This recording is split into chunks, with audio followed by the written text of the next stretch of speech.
Good afternoon from Oxford United's Kassam Stadium, where the result of an FA Cup derby is of paramount importance to both clubs. In these parts, not so much the match of the day, more like the long till kick-off. It's a packed house, and the rivalry between 3rd Division Oxford and 2nd Division Swindon is very intense. You can sense that down here in the dressing room area. No surprise really, the prize of the winners are placed in the 3rd round and the draw follows the game. Let's just see if we can quickly grab a word with the two managers. Swindon's Andy King. Afternoon, all the best. Hello, Ray. God, I'm glad I've seen you. I was feeling quite old, so I've just seen you, lad. What's your game plan this afternoon? To win. Yeah. The only game plan I've got. So we need to win. I mean, it's a difficult game, and I suppose if you ask me honestly, I'd take a draw and take him back to Swindon. But in all fairness, Ray, we've set up to come here for a victory. We've gone with 3 up front and play to our strengths. I've got to play to my strengths on my side, not worry about the opposition. And that's the best formation and the best way we play. Quite a rivalry between these two clubs, isn't there? Well, I think so. I think it's all relevant, but I think, you know, we had 3,000 tickets and they'd gone within 24 hours. We couldn't even buy any of the players, and you know, when you're getting 5,000 home crowds, that sort of sums up. But yeah, I didn't realise till I come down to Swindon that this was a local derby. You think Bristol, you think Reading, but this one is special, and the atmosphere here today at the moment is fantastic, Ray. Nothing like the cup. All the best to you. Nothing like the cup. Thanks, Ray. Let's just wander down in the direction towards the home dressing room and see if we can quickly grab a word with Ian Atkins. Here he is. Quickly say hello. Afternoon. All the best to you. What's your game plan for today? Just go for it? You play to win. I mean, at the end of the day, it's a local derby. The 3rd round's at stake, but I think most importantly is that you win the local derby and you beat Swindon. And whatever you take off, that's a bonus. I read your programme notes. You said who wants it the most will win. I think it's everything. I always insist to the lads, you earn the right to win. If you earn that right to win, then you've got every opportunity. We've got some good players here. We have been hit with injuries all season, and the players have done exceptionally well. But today, so it's different. It's a cup tie, it's a great atmosphere, and I expect to win. Just been talking to Andy King. There is quite a rivalry between these two sides. I didn't think it myself. I mean, and suddenly the tickets went on sale, and they were all snapped up very quickly. And there is bitter rivalry. So it's my first example of it himself. So I'm looking forward to it. All the best. You're hoping to win the 3rd round draw. Hope it goes well for you. Cheers. Right, just about all set to go. Let's get a few facts and figures about the two clubs.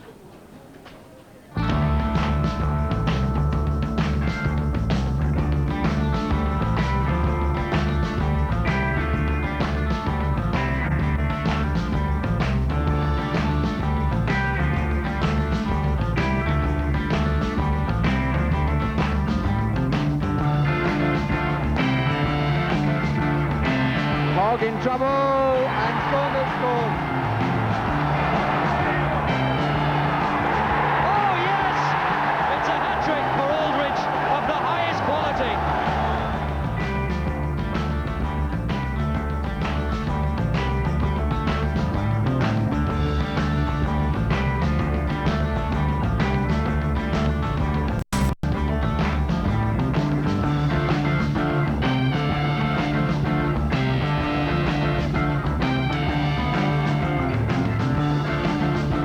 Off running free, and Swindon are in front. A goal in 4 minutes for Jan Orge-Fjørtoft. Both teams had 1-0 wins in the first round. Great goal from Oxford's David Alford, got them past Dover Athletic. Andy Gurney scored Swindon's winner against Huddersfield. So we're all set. A few facts and figures on the Kassam Stadium that opened at the start of last season. Construction took 5 years due to financial problems the club had to fight their way through. Named after Chairman Firoz Kassam, holds just on 12,500, close to capacity today. Stadium of 3 sides, finance not yet in place to complete the empty west end of the ground, but it's a great stadium indeed. Cupper might help them in that respect.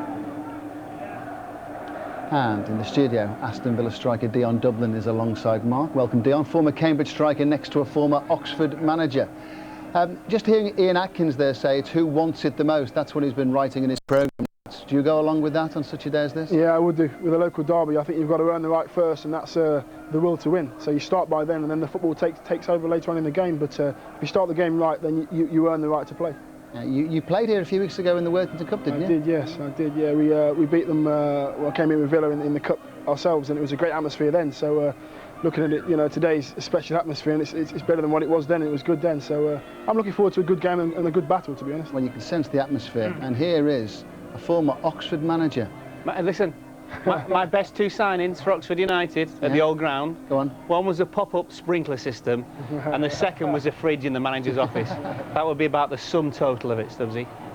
You've changed a bit since then, though, haven't you? Here you are when you actually went into management, had to pick a team, and had to actually pick sides and coach them instead of just talking about it all the time. Right. Someone's actually doctored this pitch, and they've put a dead rat on my lip. Can you believe that?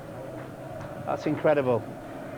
But to be fair, you were the youngest manager in the top flight at that stage? Yeah, 30, yeah. And it was, I mean, I obviously was a manager of Oxford United, but the chairman I dealt with was a chairman of Derby County, which was Robert Maxwell. So that had all sorts of problems. But just listening to Dion talk before, there is intense rivalry between these two teams. And also, financially, both not very secure at all, as we know. And I just worked out before, I reckon 150 grand this is worth today to the winners. You're talking about Oxford building the West End and the West Stand at the bottom there. And I think for Swindon, a much needed lifeline. Add that to the FA Cup, add that to the game, add that to the rivalry, and it's going to be a real nitty-gritty, I think, this. Let's just eavesdrop in the Oxford United dressing room and hear what Ian Atkins is having to say about this game.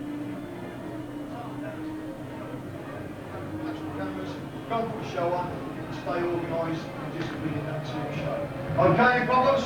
Come on! Come on, we're going to win the game! Come on, we're going to win the game! Get it in your head! Well, I think we got the message of what he's saying. I think it was go out and win. The other 15 minutes of team talk was fantastic. Once you get to this stage of the proceedings, they're going to come out.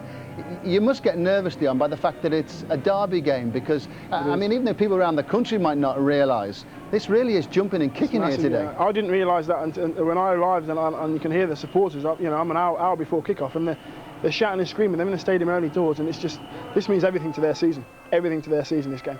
And also, for some of the players, Ray, it's shop window time. You know, some of them, obviously Oxford in the third, Swindon currently languishing in the second division. Who knows? Big display today, get the scouts down, transfer more money, better life. Who's going to get into the third round? Time to hand over to the commentary box. It's Trevor Brooking alongside Barry Davis. Well, when I was here last week, having a look at Oxford United playing Lincoln, everybody said to me here, will the rest of the country know about the rivalry between these two teams? And I got the same thing when I went down to see Andy King's Swindon in training on Wednesday. Well, the opportunity is there for the supporters in the nicest possible way to make clear that rivalry. It's not quite the crowd of yesterday at Ibrox, about 12,500 here, but they're certainly going to make themselves heard. It is in fact the 50th meeting between these two sides, although the first time they have ever played each other in the FA Cup. Both incidentally victors in the League Cup. Back in 1969 it was Swindon Town and Don Rogers who won the cup, and then later on in 1986 it was Oxford United who won the League Cup. It's a match about dreams, but also about reality. Both these teams in pretty desperate need of money. Swindon Town only coming out of administration in August of this season.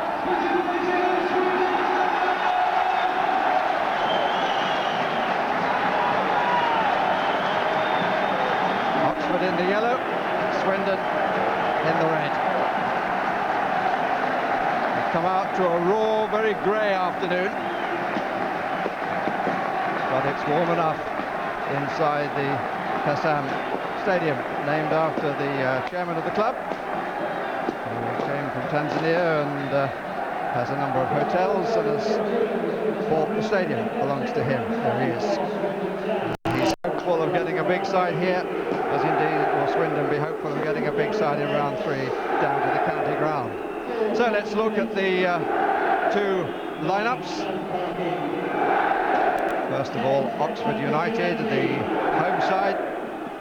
Maybe one or two familiar names. Steve Basham started his career at Southampton, so did Matt Bound. Andy Crosby won a Division 3 Championship medal with Brighton and Hove Albion. And Dave Savage has 6 caps to his credit with the Republic of Ireland. They like to play 3 at the back and 5 in midfield. Jefferson Louis is up front because Dave Oldfield, their experienced campaigner, failed a fitness test on a leg strain.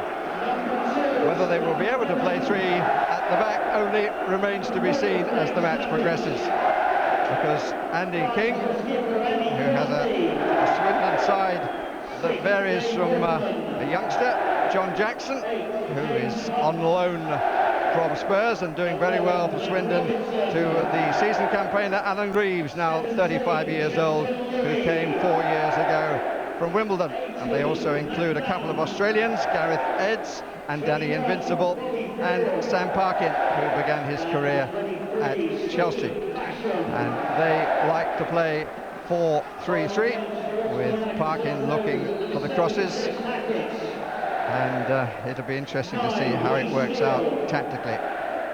The referee comes from Hertfordshire. He's Keith Hill.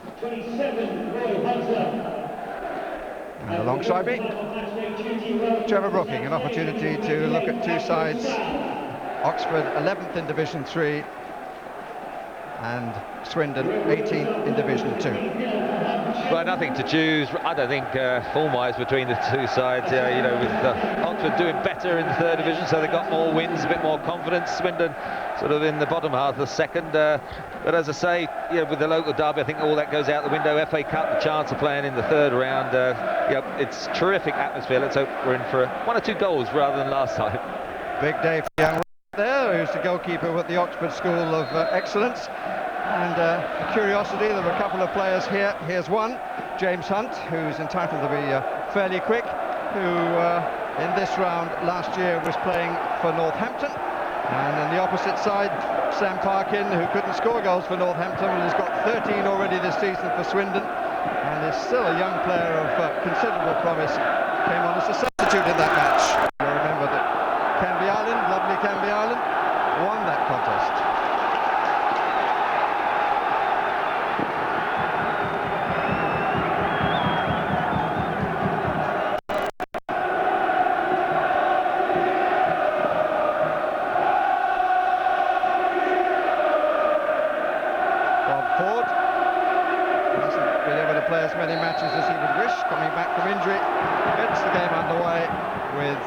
Oxford attacking the goal to our left, and the first ball in comes from Robinson, which gives an early touch to Bart Grimmig, the Dutch goalkeeper of Swindon Town. Yeah, it's about 6'4", so should be good on crosses, but that was a nice early touch. Goalkeeper with a greasy surface, you always like to get a feel of it, and I appreciate that.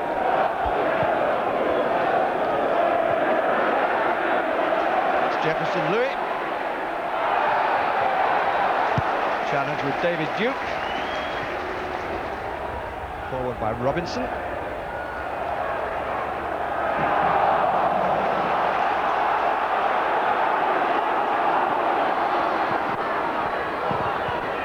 Here, in fact, is Robinson. 2 slightly short of hair in the Oxford side. This is usually Robinson.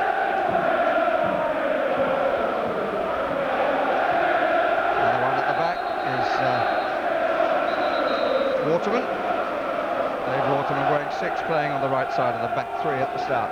Interesting to see how long they can play that way if Andy King lives up to his word and his side give it a go. Well, they do play the 3 up, Swindon 4-3-3, and it's just a question of whether they actually push on the 3 central defenders, and then that is more of a problem. But at present, they're going to stick to the formations we saw on the captions. Good header then by Sabin. Sabin, a Frenchman.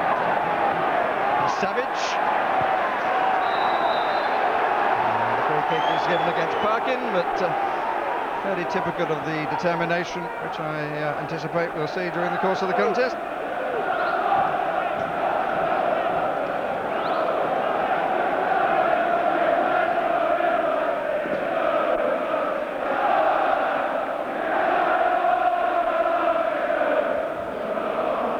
Faces of concentration. Oxfordshire against Wiltshire. Just a short journey really between the two. Into the M4 and down, all on the backcountry routes. The best clearance by Bound. And Andy Woodman also getting a feel of the ball. At the moment, you've got a problem with the goal where Andy Woodman, just behind him, there's a massive balloons. If they do get an attack and he's got to deal with a cross, there's going to be problems. Who will be the more frightened by the bangs? It's well reached by Savage. And Robinson. Here's for you, Mr. Louis.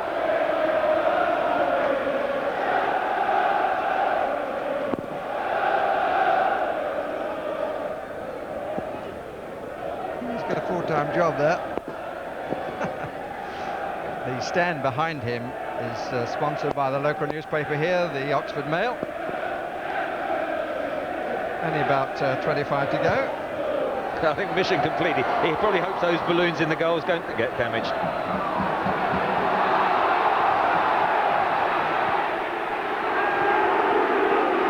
Break started by Duke. This is Sabin. Showed rather a lot of it, but then got it back. Free weight in the middle.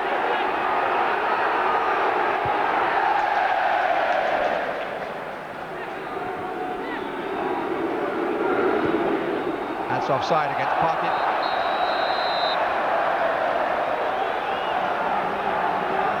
But again, the wind has drifted out the balloons. When the ball is played, he's not offside, as you can see, and you know, it's a bad decision. He would have been clear, and that would have been a problem. Frustrated, I'm sure. At this moment, he doesn't know that he was onside, but he definitely was when the ball was played.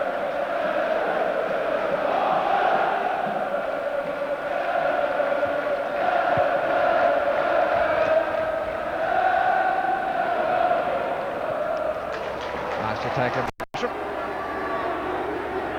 this is McNiven. Hoped if it got a deflection, but a useful player and quite comfortable on both sides, it seems to me.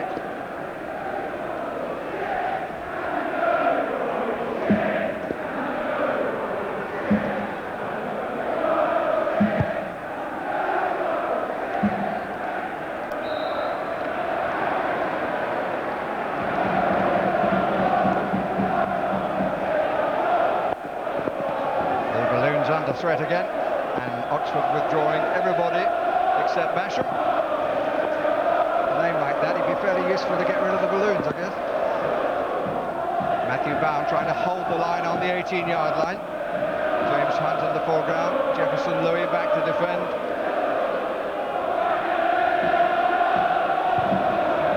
Taken by Jackson. It's a good curl, not very good marking, but being somewhat beaten by the length of the pass, but nobody marked the man who was able to head it back in front.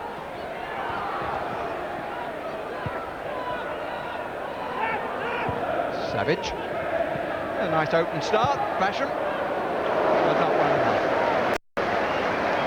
Well, it was a pity. That was set up really nicely.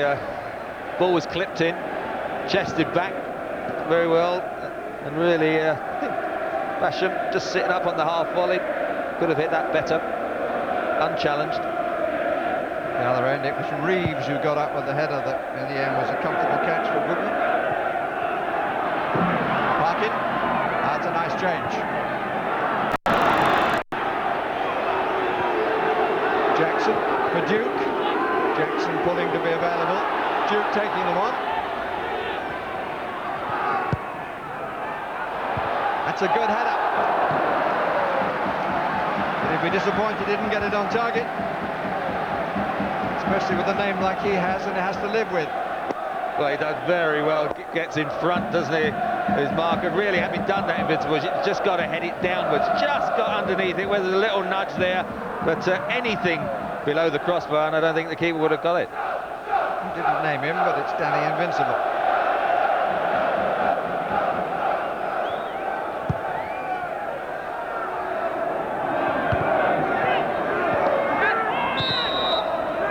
Decision by the referee, Ford just caught Invincible.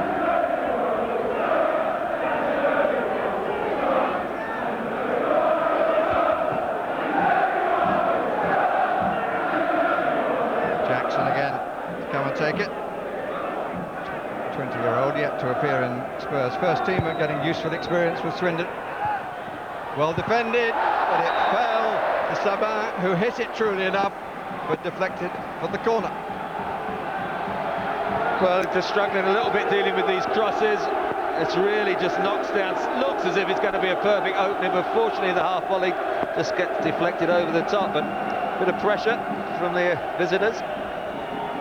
Miglioranzi to take the corner. Jackson, first touch let him down then, he was clearly trying to get to the byline to pull it back. Good play, they're pushing it around well, Swindon. Not yet with the finish then from Matt Hewlett. Poor ball in. Well, was it a shot or a cross? It wasn't the best of finishes. He got a lot of space there on the edge of penalty area and sort of just hung it up there. I think it was more a cross, but it did neither. At the moment, certainly the early possession for Swindon. Oxford, as we've said, are playing 5 at the back, and Swindon have got 3 up, and the 2 wing backs are not getting forward. Then they're getting 5 back deep in defence, and they're not really going to get enough people forward as a home side. Nice play by Miglioranzi. Duke seeing a lot of the ball. Quite a lot coming down Swindon's left side. Oxford's right. Duke again. Made a good start to the match. Out by Crosby, captain of Oxford. Invincible. Sabin. Hesitation to whose ball it should be. Eventually, Dave Waterman getting the verdict. Well, Waterman and McNevin left it for each other, didn't they? Both hesitated. I think it was McNevin who then slipped. Bit of hesitancy, and there goes the slip. And fortunately, it really was Waterman who came in with a crashing block tackle. Both got up unscathed. McNevin who slipped.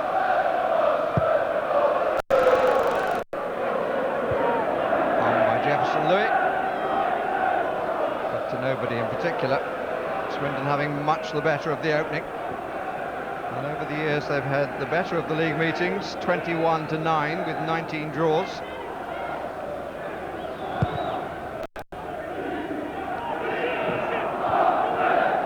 They also won the last meeting between the 2 sides in the league, which was not that long ago, back in 2001, the year that Oxford came down.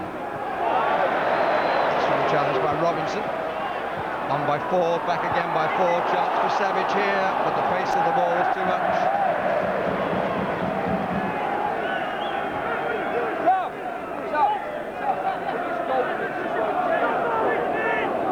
You've got to come a bit closer. Danny, you need to come a bit closer.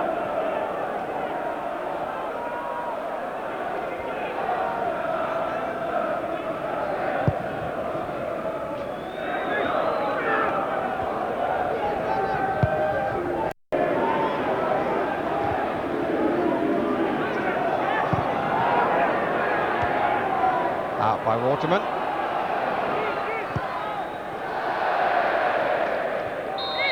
That's the first really poor ball that Jackson has played. This is McNevin.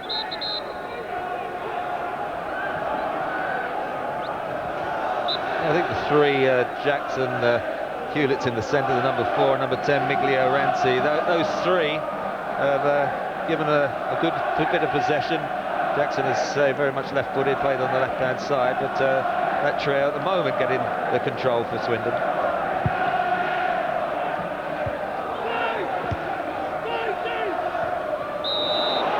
Free kick to Swindon. Referee right on top of his game at the moment.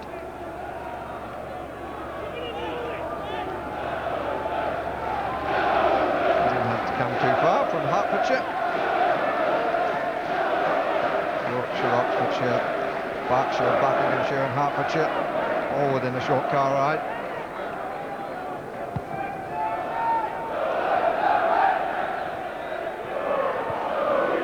Ford, but only to Miglioranzi, that's handball by Savage.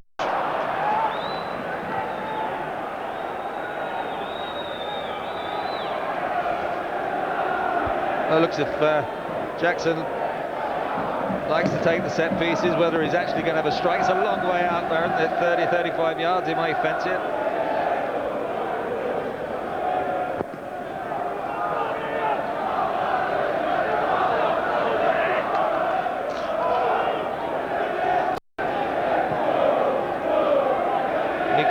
policy, isn't it? Who could take it with his right. There's a couple of options.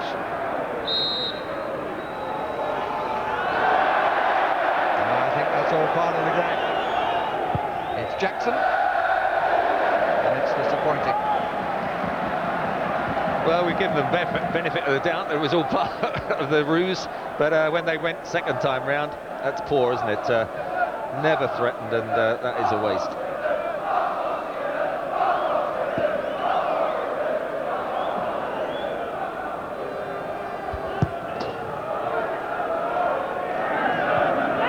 Slow of the game, though. Needs to change its direction for the home support. They're trying to do so now. This is a chance. That's a good save, good reaction, and a good clearance as McNiven came roaring in. And the free kick given against McNiven. But that was a full-hearted attempt to get there first. Good save by the goalkeeper. Used his legs to good purpose. Savage with the teasing cross. And the goalkeeper denying well. Well, either side of him, it's going to go in, isn't it? Amazing. The Swindon had all the place. Had you go up the other end, and really it was well, the legs that just saved the day. And it was a terrific cross. You've got to say well done to Savage. But as I say, either side of the keeper, and suddenly Oxford would have been 1 up.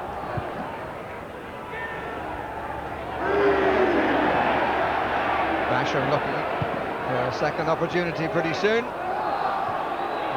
fact, he's had one that was wide and one that's hit the goalkeeper, so maybe a third time lucky. But here comes Swindon again, there's space on the right.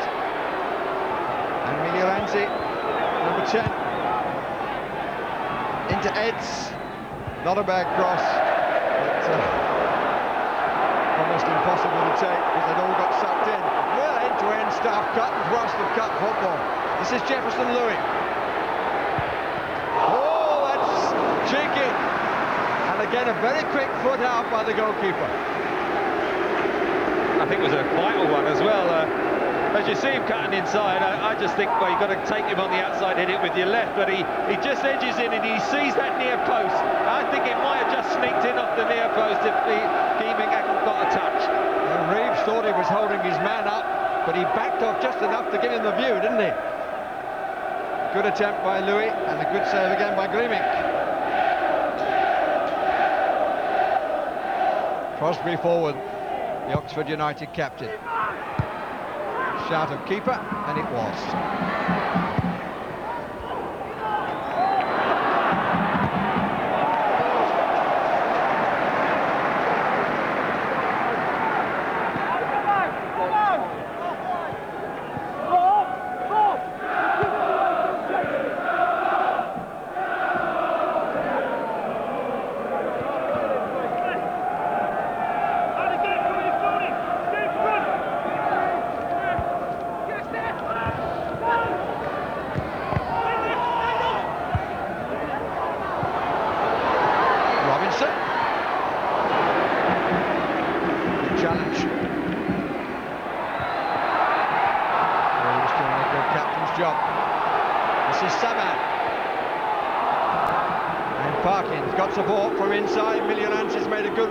Taken a couple of defenders, but Parkin not doing particularly well in his attempt to find him.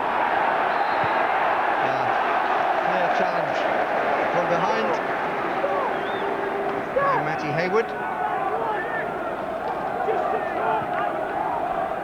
Player of the year last year for Swindon, Matty Hayward.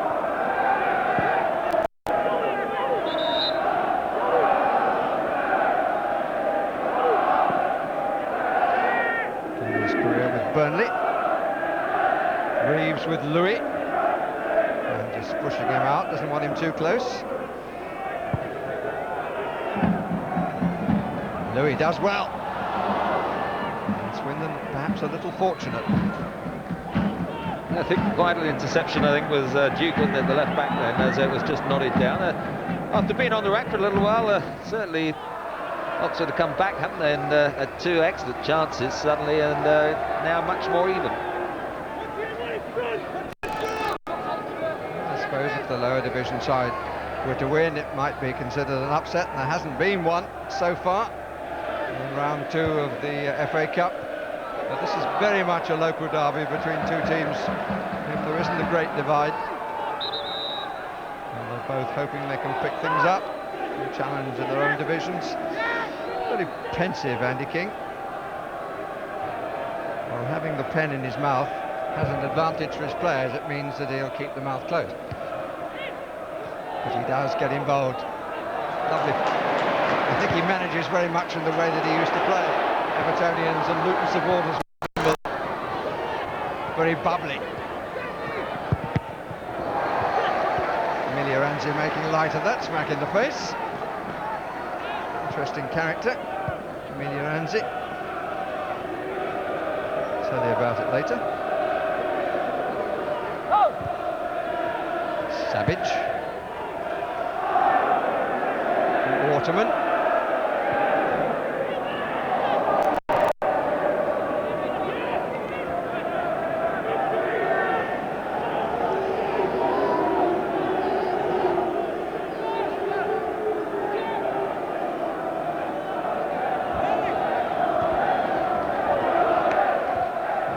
What's in his mouth has got something to do with the habit of smoking. I don't know about that. Matt Bound. Not too much time to dwell, but then nobody really expected there would be. Good recovery by Crosby. Bound. Looking for the head of Jefferson. Probably more mobile Jefferson than the experienced Oldfield, but Oldfield good at holding the ball up for others coming forward.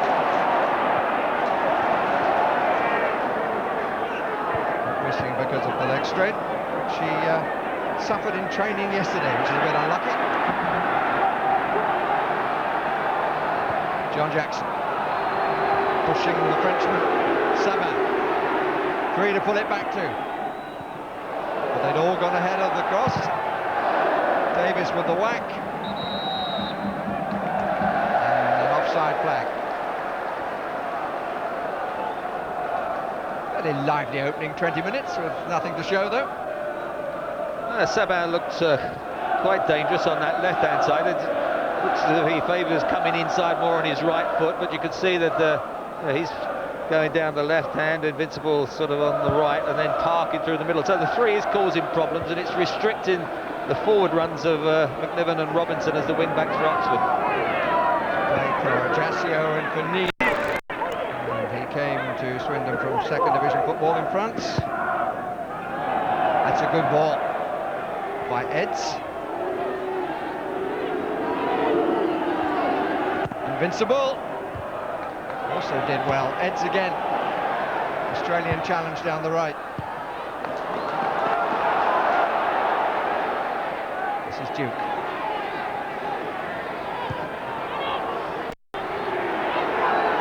Jackson. Using his right, which is perfectly capable. Even if it's not as good as his left. Reeves.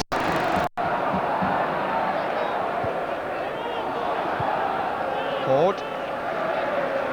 Waterman.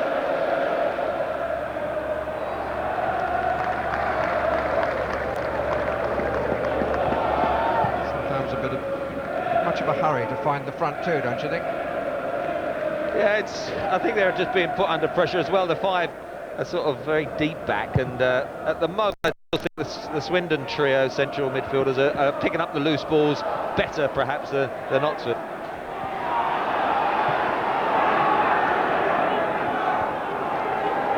Eds looking for head and finds Waterman's.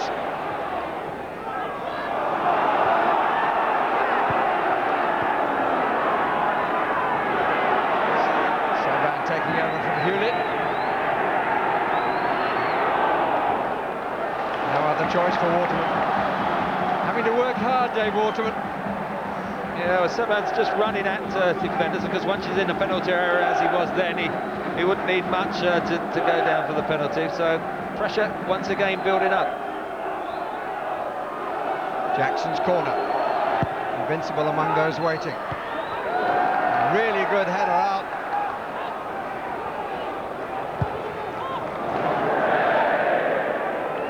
Matt Bound, who who got it away.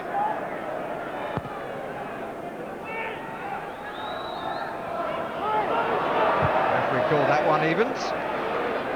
Hayward. Ford. Not much support there, is there, for Louis and Basham? You know, they're all pegged back at the present. Just a bit too ambitious by Milanzi. Trying to find Invincible. Milanzi, who has passports for Brazil, where he was born, and Italy, where his mother came from. And his father is here to watch him. The family living now in New York and have been for some time. And his father played for Corinthians at the same time as the great Rivellino.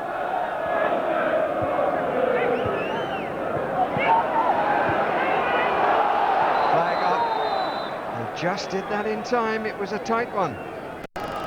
Basham almost got through. Yeah, look, left back, is he playing him on? I think he is. You've only got to look at the cut lines, and again, that's a bad decision. Tell you what, it's a generalisation, but I think the assistant referees still favour the defender if they have a doubt. Far too often. Well, as an attacking player myself, that is far too often. Yeah, I think that's an easy way out for defenders, just to step up with your arm. That means you haven't been defended properly. You've got to get it right, and we've seen a couple of occasions today when they haven't, but they've got away with it.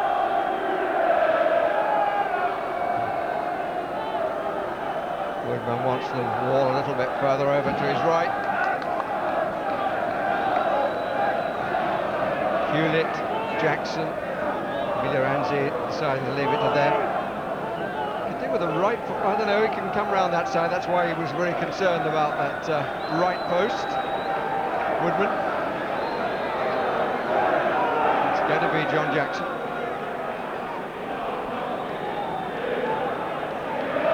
I think he's got to get it up and over if it's to get the shot. He's got Hayward on the right side. He got it up, but he got it over what he didn't want to get it over.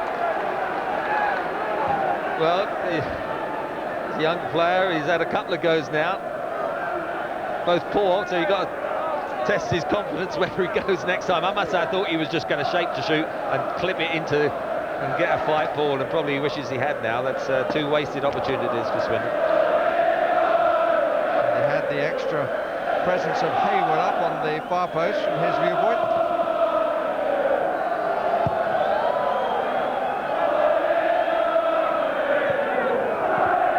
Heads. And again, but that one belonged to Savage. Bound.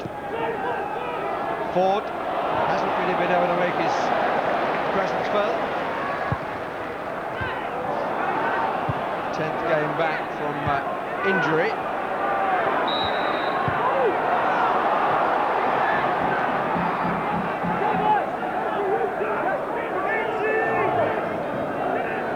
It's a Brazilian, Italian, American. Played football for St. John's University and then went to Chicago Fire. Came over here first with Everton and then felt that he had to learn his trade a bit lower down and has come to Swindon from Portsmouth. Still got a fair bit of time. It's 25. Hayward forward.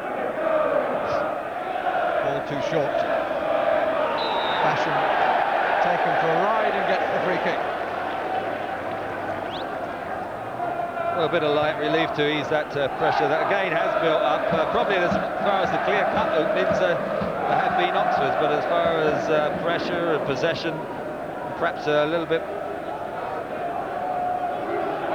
It's Swindon who have been the better.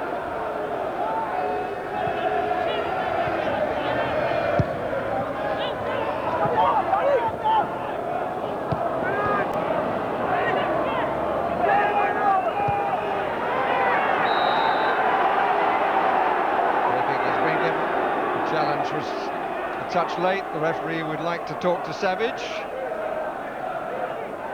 There's a pun there that I resist.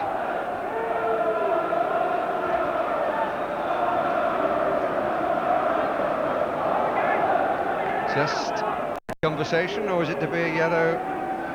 He wants to talk to both of them. It's pretty clear it's a last warning for Savage. No, he's been as competitive as anyone in his tackles. He also made that great run, didn't he, down the left-hand side. They just missed out. I think it was James Hunt who knocked it against the legs, but it's probably been the clear-cut chance of the game. Bound the ball to the referee.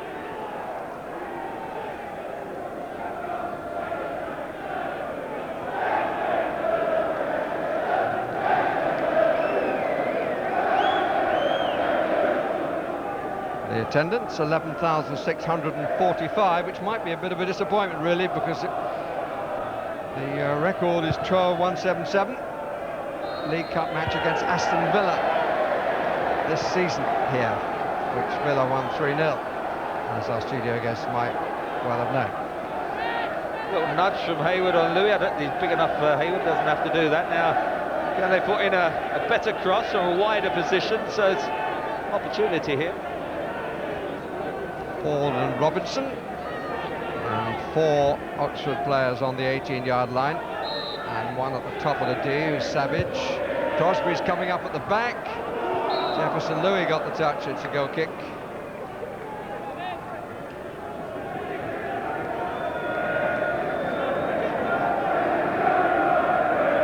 There it is, just a hanging ball. Not easy to get your jump above a defender, and also the power. Just skimmed off the top of the head. Again, from a diagonal angle like that's not the easiest.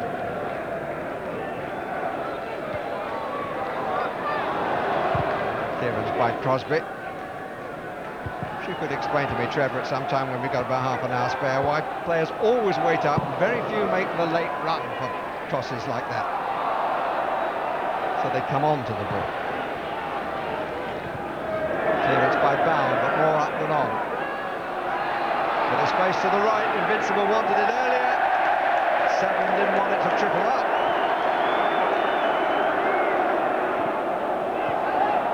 It's not a good piece of play by Robinson, he just ran down the cul-de-sac.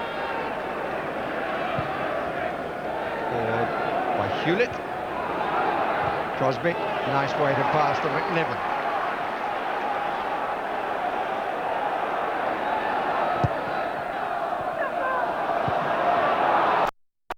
Served too well, those front two. No, we saw where McNiven picked that ball up. He's right back with the 3 central defenders. He's had a long run to get to the halfway line, then he's knocking it into their strength. Really, as a home side, you'd like to see McNiven and Robinson sort of getting beyond the halfway line that much more. But with Swindon playing 3 up, it has meant that they're loath to do that, because they'll be worried then what Sabine, who's done quite well down the left, and Invincible down the right. So it's occupying 5, which is a problem at present for Oxford.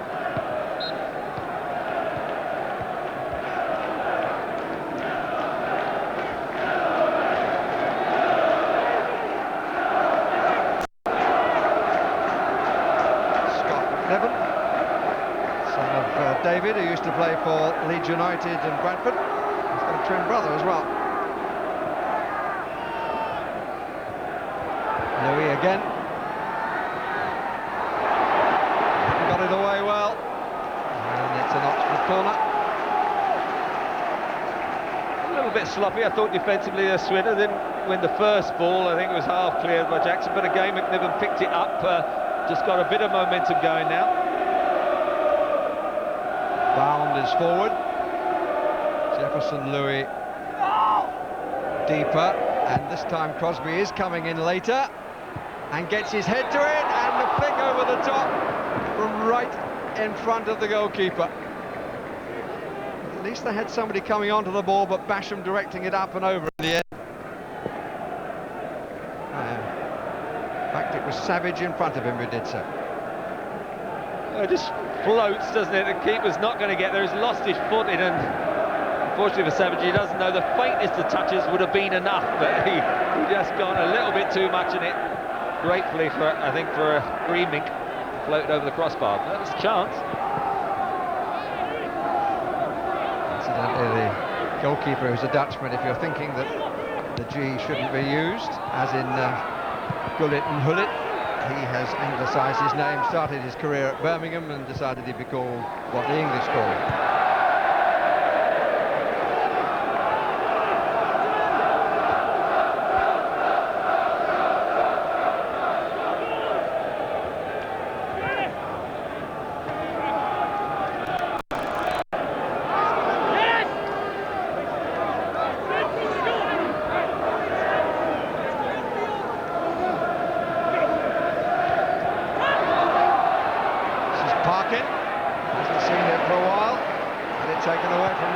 Quickly.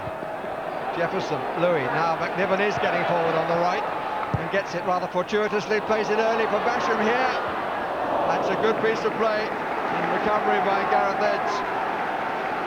Well, it was excellent. Well, it looked a terrific ball and thought we were going to see a spectacular volley, and well done to Gareth Edds. He threw himself, made sure there was no opportunity there.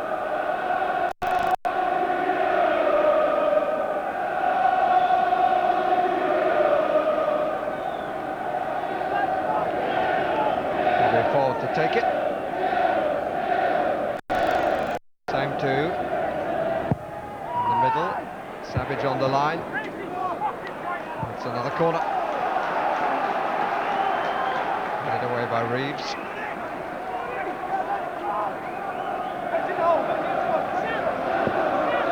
Saban at the centre of the Swindon defence there.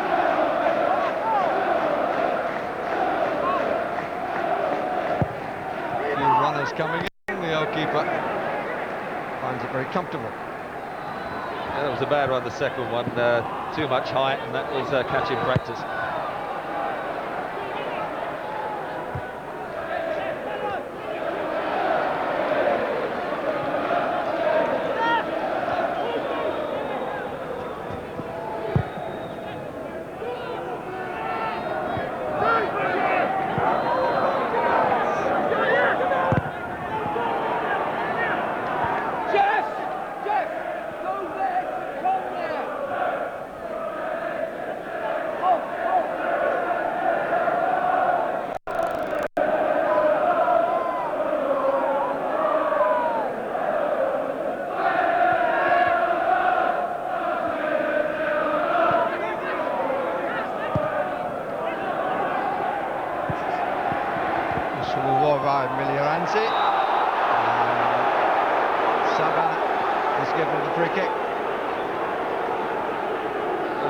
But I think he was looking for that one, just trying to toe-end it past, and I think the momentum of bound came across, and I think he was a bit lucky to get the free kick. Now, this is an interesting angle for the left-footed Jackson. 7 Swindon players in the area, and one has now just come out, but taking a position just outside. That's Miliavanzi. Saban nearest the 6-yard line, Hayward at the back to make the first run, and it's well covered on the near post by Savage, but again the free kick not working. No, I mean, I think John Jackson's got a good left foot, but his 2 free kick shots has let him down, and that one where he started to take it and then really knocked one at the near post, which was always going to be dealt comfortably by Oxford, so again a waste.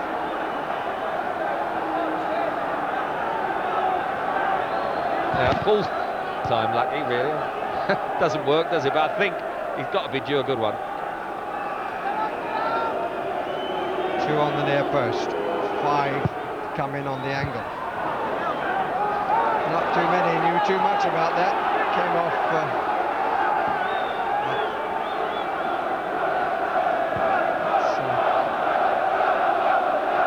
Robinson who deflected it. Goalkeeper thought about coming, decided not to, and came up with the right verdict.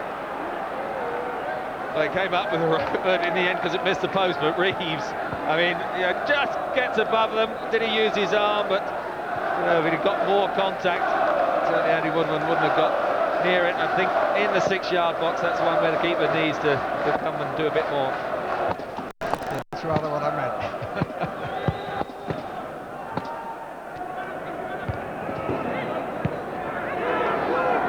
By Hewlett, Crosby's head.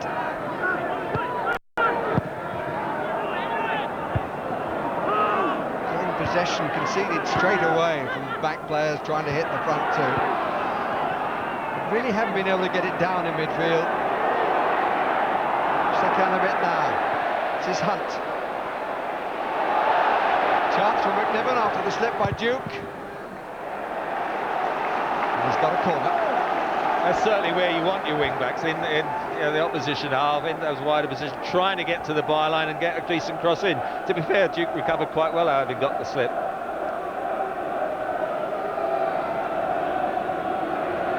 So they've had the ball in midfield, Oxford. There haven't been too many options other than look for two front players who are usually well marked. This is Crosby, challenged by Reeves.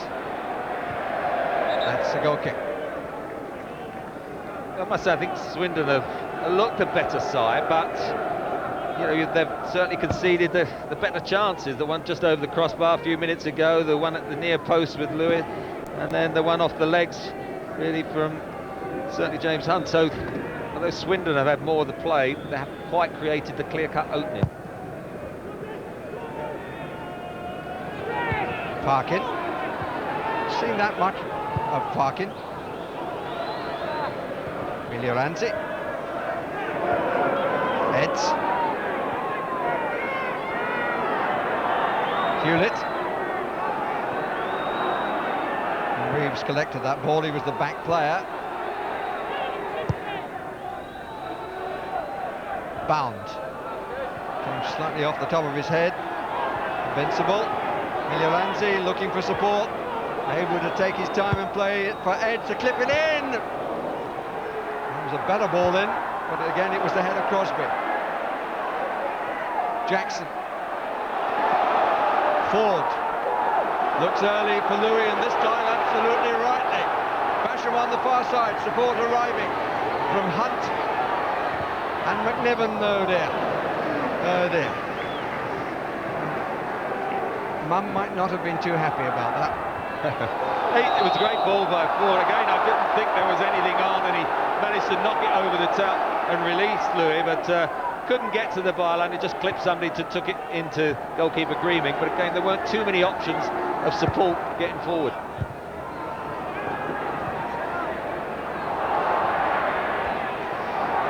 Robinson is a little bit slow, but recovered.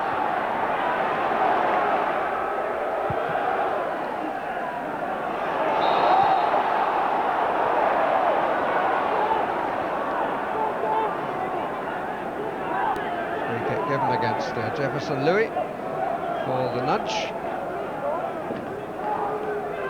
Came here from the Ryman League Club, Tame United.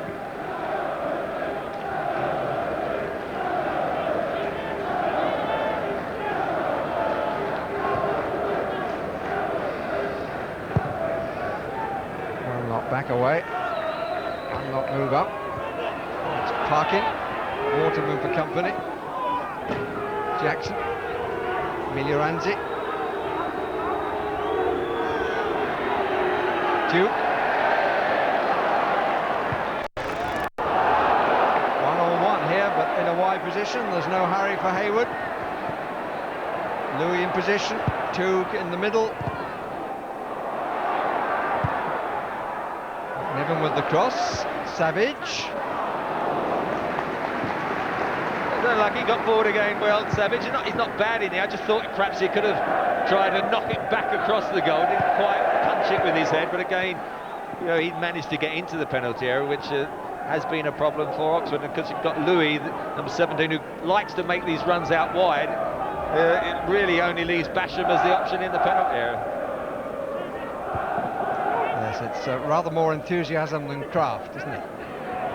Well, at the moment also we're looking for our first live goal. It looks like it's going to go a game and a half now in the FA Cup without us seeing a live goal yet.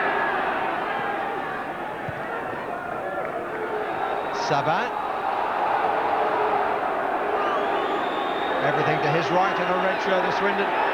This is Duke again. That's a good tackle. Does like to have a run at players. This is Duke.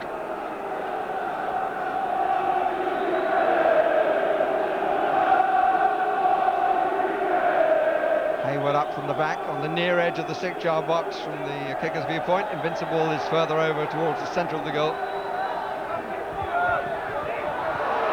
Jackson.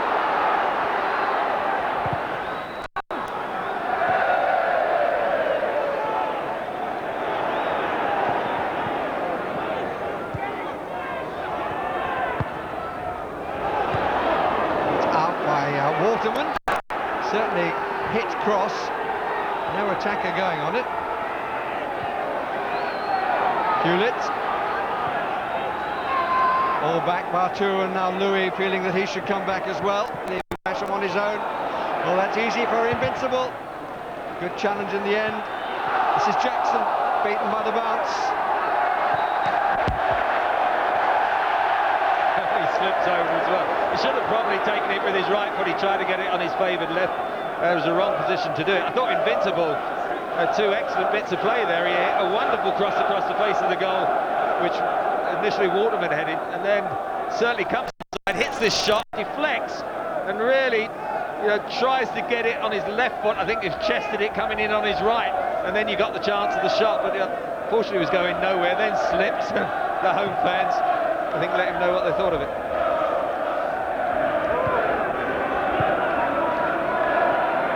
In the last minute of the first half, not allowing for the stoppage time.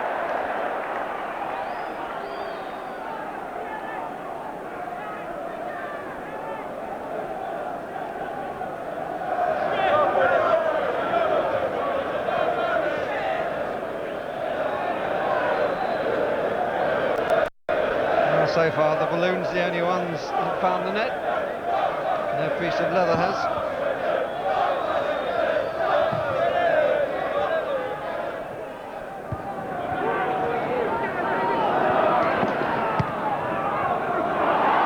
Down, caught in two minds. Big Chappell.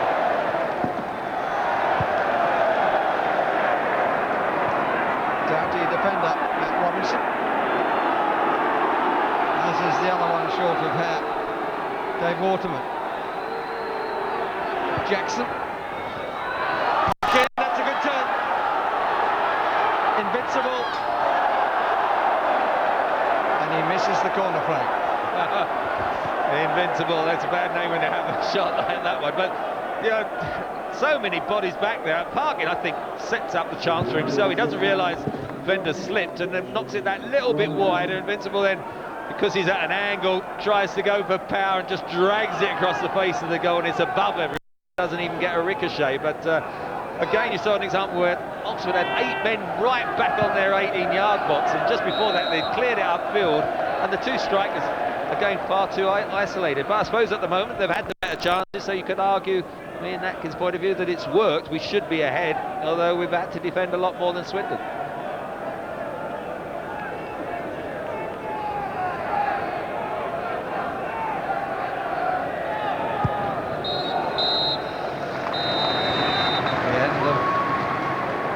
First half, a blank score sheet, a lot of effort, but neither goalkeepers had to do anything in extremis. Swindon having very much more of the ball, but it's Greenwick who's had to make what saves were required. At half-time, it's Oxford United 0, Swindon Town 0. So what's your verdict, Mark? I think Barry Davies got it absolutely spot on. It's Swindon have had all the play, generally all the pressure, and in saying that, Oxford, certainly they had 2 of the better chances. And you look at it, trying to analyse the game, you're thinking, well, they're sat with 5 at the back, Oxford, and you're thinking they can't get out. But when they've got out, the 2 chances that they've made were very, very good. And there's no doubt at the moment you can see the difference in the class of the 2 sides, I think, and you can tell the difference in the divisions, because Swindon look a better side, but Oxford, as I say, could well have been in front. And having started so well, could we say that Swindon should have just capitalised on that? Because they started first 20 minutes, they were really good. I didn't get much. They had a couple of good chances early on, and but Oxford are sitting so far back with 5 at the back. You can't do that, for the whole of the game and not get away with it. And they've been fortunate not to go on in the game. I think the problem is with that, Ray, is you're inviting the pressure onto yourself, which is fine if then you can break the pressure up, exactly. and you can get forward very quickly. Exactly. Yeah. But the problem in Oxford is they've hardly had anybody in the box when they've got forward. You know, they've got Basham up front virtually on his own, Louis down the left, and he raids down there and he does it decently. And Savage and the boy Hunt got there once, but apart from that, they haven't been able to get the numbers or even the ball forward to create any chances. Well, when they have got out late, Louis done well and he's broke quick. But like, you know, there's nobody in the box for him to pass it to, so he's got to do it all on his own. Therefore, that's why they're sitting so far back. Swindon fans would have been encouraged by the way they started out, because when they started out, they were getting the ball in wide positions, it was going into the box, and they had a couple of early chances. Well, you know, they were invited into play, basically. I mean, there's so much space and time on the ball. You know, how many times you want to wait to get the ball in the box eventually, and it comes, and there was an opportunity to pass it in 2 or 3 times. Eventually comes in to Invincible. Early on in the game, you know, Big Dion sat next to me here. He'll tell you, you've got to hit the target. I'm going to say Dion, you've got to hit the target, haven't you? Didn't he do well to get the header in there, really, Dion? Well, he did, but he's got to hit the target. He's definitely got to hit the target there. They're taking too much time on the ball, on wide positions. Swindon getting their crosses. It's a great strike here, great defending. He's put his heart on the line there for the cause, to be honest. I tell you what, Dean, this was going over the bar, you know. I think that was going out from Saban. The defender doesn't know that, though, so he's done his job. Oh yeah, the defender's done very, very well from that, certainly. But that's the problem when we talk about them sitting back. They're just inviting the crosses in. So, and it only needs somebody defensively for Oxford to make a mistake, and you could get one down. Yeah. But from Oxford's point of view, didn't that work in a way? Because although they were playing very deep, all of a sudden they went forward and broke, and they had 3 great chances. Can only work for so long. That can only work for so long. Can only sit back there and soak up that pressure for so long, Stubbsy, you know. And like we say before, Louis gone forward and done well, but there's nobody there quick enough to catch up. It's a great little flick on there. He's done very well. Great touch there. And again, if you watch, it's a great ball in, fantastic ball in. Yeah, if you see the top of the screen there where we said he actually gets the last touch on the shot. He holds the defender back just to get in. Gives him a little tug. It's a good save. It's a good save. It was a good save. It's a good save. But again, there's only one player in the box catching up with play. You're right there, Mark. He's got a little bit of leverage to get that extra yard. Yeah, didn't he? and it would have been very interesting because if it goes in, the referee obviously never saw that. It's a great cross by Savage on the run, and he did well, Hunt, but he did gain an advantage by pulling the defender back. There's Louis Dion. He looked good on the ball here. He did look good. Yeah, he looks very composed on the ball. He's gone one-on-one, and he knows he's got the guy for pace. I'm waiting for a trick here, but he just sees the gap on the near post, and he caught the keeper on his toes. I think it's a good save, this. Really good save, because... just spot the gap because he sees it. But you can see look at the keeper in the background. He's in a great position, and he's not quite sure. Knees together, as you do. And, you know, little flick of the studs, and it was away. This is a Savage chance, isn't it? I think Crosby has the first sort of header, and Savage doesn't really know where he is, and obviously he doesn't realise he's that close, and obviously he's not got eyes in the back of his head, and he doesn't know where the goalkeeper is. Nice shot the ball, don't you think? And you know, what do you do? He's got to get something on it, and he doesn't realise he was so close. It's a gamble, isn't it? That was at number 46 to Swindon, by the way, in the background. It was a double-decker exactly in the box. Yeah. But having said all that, when you look at Oxford's performance, they've not started well, but they've come forward now and they've thought, well, we had those chances. Will they be satisfied with their game plan? Yeah, possibly. You know, at this stage of the game, you know, Swindon had the first sort of 15 minutes, then it was a bit of a lull for 15 minutes as well, and then Oxford had their chances. And they could be ahead at this time, and they'll be looking at that, and I know Ian Atkins will be saying, you just keep doing what you're doing, try not to sit too far back, and we'll get something. I think it's been funny, Ray, because they've probably only really got forward on 4 occasions, and they made 2 very, very good chances, and if you say a half chance for Savage, but I think that obviously, you know, stats will tell you the more you get forward, the more people you get forward as well, the more chances you're going to create.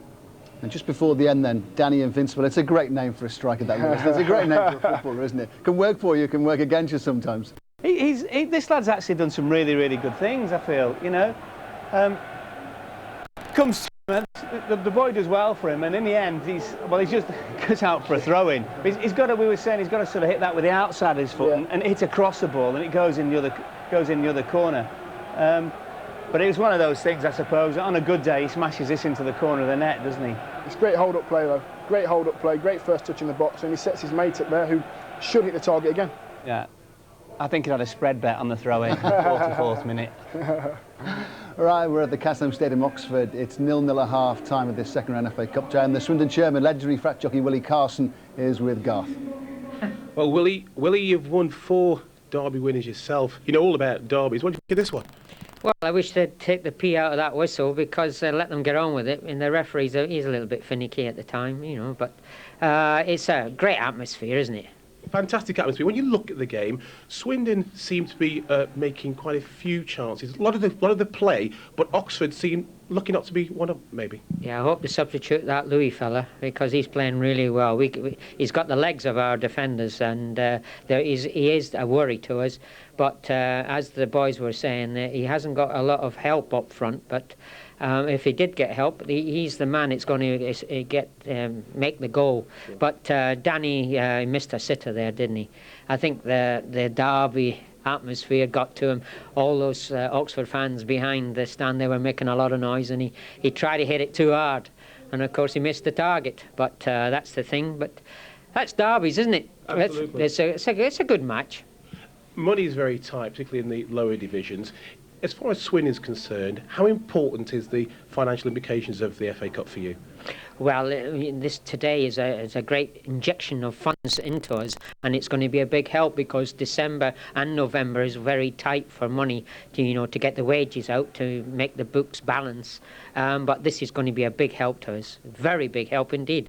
And may I say, I shouldn't say that even if we did get the draw, it'd be even a bigger help because we'd all just move down the road to Swindon and have a ticket match again. And hopefully BBC might even come and see us again. Well, it's good to see. Let's hope it's a good second half. Well, I hope so. I hope Swindon win, by the way. Keep shouting. Cheers, Will. You'd never have known that as a Swindon fan with that scarf. There was a surprise. You want Swindon to win. Is it legal to use the whip in the final few?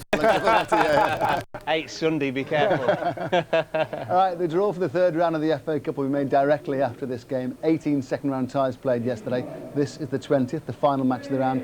Number 19 between Northern Counties Leagues, Harrogate Railway and Second Division Bristol City. It finished just under an hour ago. Tinyon will take it. Danby there to clear. Tony Butler, the big central defender, has stayed up for Bristol City for this one on the edge of the penalty area. Burnell, real tussle there. Peacock gets away from his man. Yes! Christian Roberts is there. And in the 20th minute, Bristol City have broken the deadlock. It may well have been an own goal because Roberts was there at the far post. Did that go in off Phil Walker? I think it may well have done.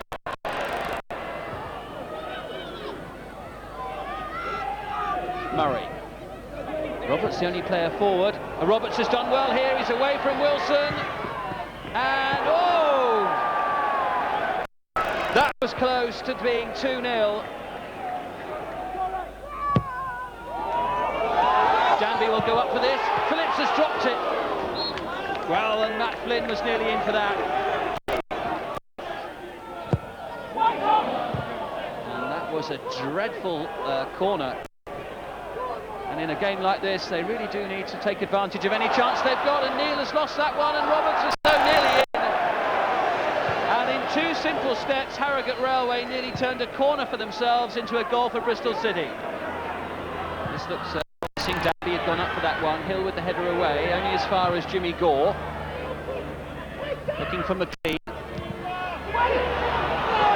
Has it going to fall to Nigel Danby? Oh, what a chance for Kevin Smith.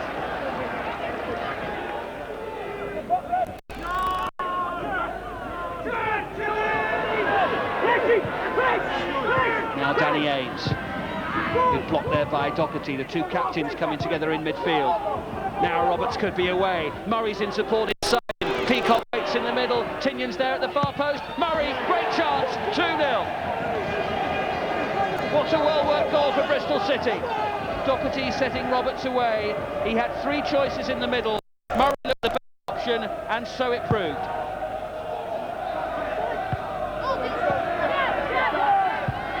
Smith playing the ball forward in the general direction of Davey. He's underneath it. Phillips is backpedaling! And there is still hope for Harrogate Railway. The FA Cup dream is still alive for them.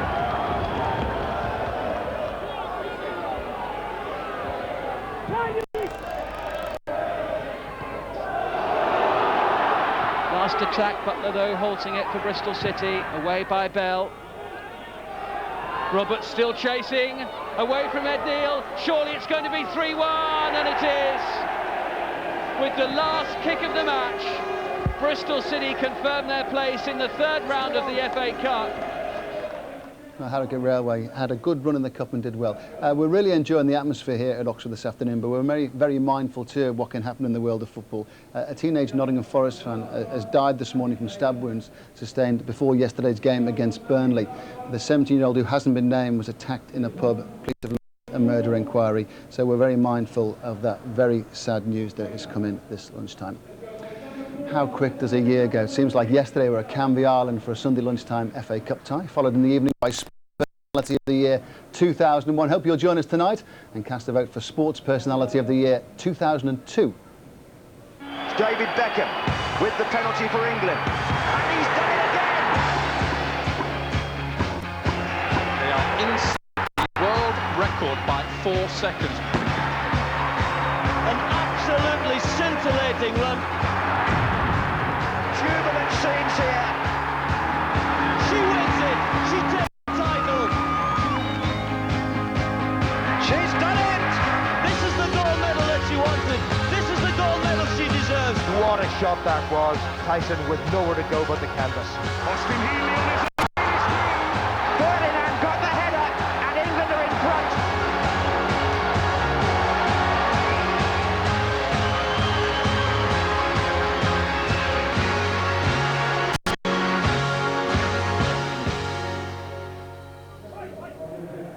And hope you'll join us tonight at 8. Now, sort of, if you're doing team talks, what would you be saying if you're Andy King? If I were Andy King, I would just say a little bit more urgency in the last third, really, to be honest with you. They're getting in the positions to cross the ball and just keep getting in there. You know, with the 5 that Oxford have got, if you can turn them round, I think Swindon will make themselves some chances from this. What would you say if you're the Swindon manager now, just to try and rev everyone up? Would you say keep going, a goal's going to come? Yeah, keep doing it. They're very confident on the ball, the Swindon boys, and I'd be screaming as a centre forward not to get that ball in earlier because you know they're beating the full 2 and 3 times. The forwards made 4 or 5 runs. Get in early and they will create chances and hopefully we'll see some goals today. And I think the thing with Oxford now with 45 minutes left, they won't want to go into a replay in terms of trying to get through, you know, because obviously they would become second favourite. So they've got to change a little bit, you know. There is a dressing room scene. I'm pretty sure that Ian Atkins is probably to McNiven and to Robinson, the 2 wing backs. You've got to, he might even be saying it now, you've got to like push on. You know, you've got to not just be defenders, but push on and try and push forward into midfield and just give a little bit of support to the front players. Because is he saying play in the channels there or get it wide or what? Yeah. He said, can you see this jacket? It's a 44, but it's really 46. But I think that's what he'll be saying. For them, that's the key for them. Push the wing backs, and then Basham, Louis, Hunt, Savage may have a little bit more support. Yeah. Very mindful too. There haven't been many shocks in this round so far. So who knows? It's anyone's game now as you go into this next 45. Yeah, without a doubt. Yeah, I think Laura's right. You know, they've got to gamble a bit more. They're sitting back far too far, Oxford. And if they do that and they catch it with Louis, they've got a chance of getting a goal on the break. What do you think, Mark? Can you pick up this one now, or is it just too tight? Do you know what? You know I'm a Jonah as well, especially after Exeter and Forest Green. I think we might be here for another 0-0, you know. No. Sorry, Stubbsy, yeah. You think another 0-0? Yeah. No, surely not, dear. Well, I hope not, mate, to be honest. I hope we see some goals today, but at this present time, we've had some good chances and the keeper's made a great save. At this present time, he's starting to believe me, and that's a worry. Yeah, I'm agreeing with Laura, and I'm feeling terrible about that. Oh dear. Was that the best team talk you've ever given me? What? Probably the only one. The longest one, anyway. A little bit of sense. Right, who'll be in the third round draw will take place after this game finishes. Oxford, Swindon, or both, of course. Back to Trevor and Barry in the commentary box. As I say, Ray, time will tell. But I have to say I'm remembering a remark made by a gentleman who used to be head of sport at the BBC just a few moons ago called Brian Cowgill, the Clitheroe Kid they called him. And he said once, memorably, that he'd never seen a 0-0 draw that wouldn't have been improved by a scoring of a goal. And at the moment, we have an opportunity for somebody to score a goal and to lift the cut and thrust derby match into something a little more memorable. No lack of effort, no lack of enthusiasm off the field and on the field. But the neutrals are looking for someone to break the deadlock and then perhaps get a reply and then on from there. Swindon, inside the second division, set to get the second half underway.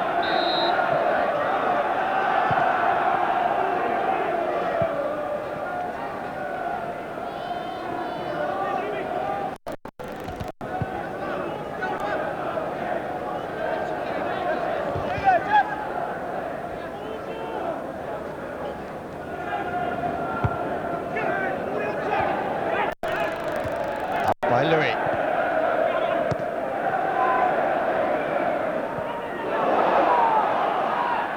Heads.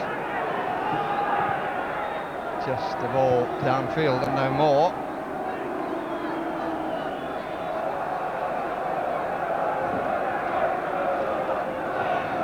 Basham got a knock, but I think he's okay. And, incidentally, no substitutions by either side. I would, of course, have told you had there been.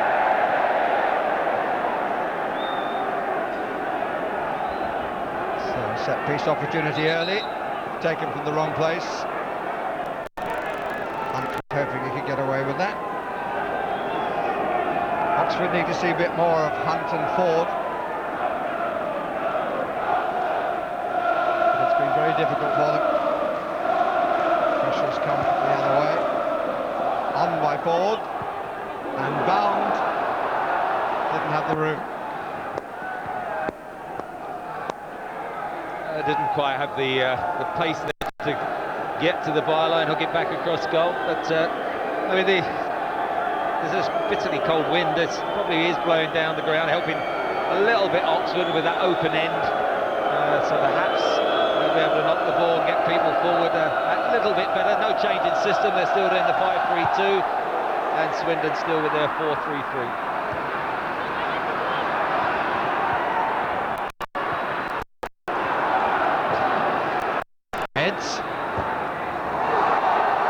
Invincible. Took several. Oh, goodness me. Took a few touches. It was Parkin who couldn't get in on the far post from Invincible side. An opportunity, clearly, because it's beaten everybody, but it beat the outstretched left boot. Well, he certainly figured prominently throughout. That is definitely a shot. Getting dragged across. This one did go for a throw in though, and it very nearly got to the toe end of Parkin, but just coming at the back post just eluded him.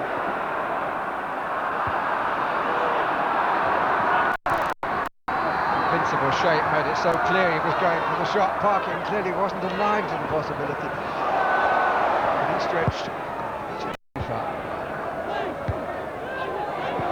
Hewlett, early pressure from Swindon, who had more of the ball in the first half, but didn't really trouble Woodman. This is Duke. Nobody at the back of the box for Swindon. Look, as the ball's hooked away, who's up there by himself, poor old Louis, and now they're just starting to join with Basham, and they've got 4 forward.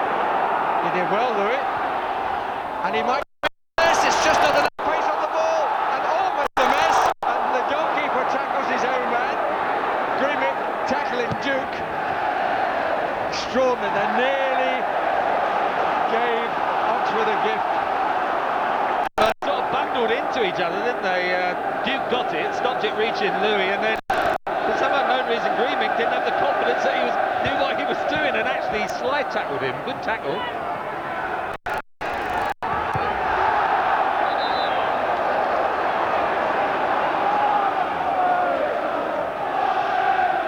Jefferson Louis, who started all that on his own and held it up well.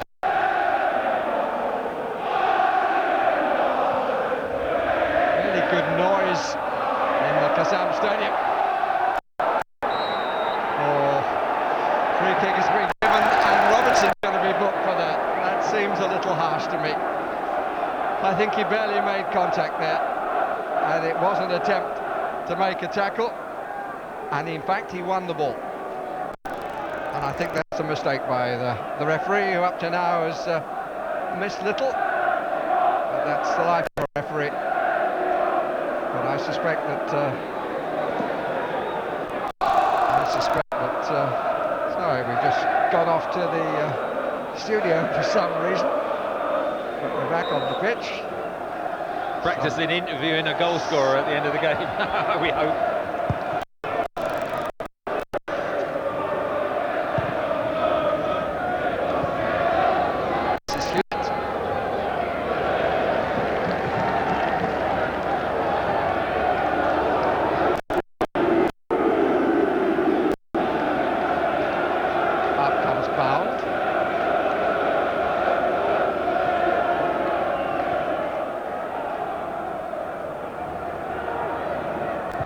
Forward.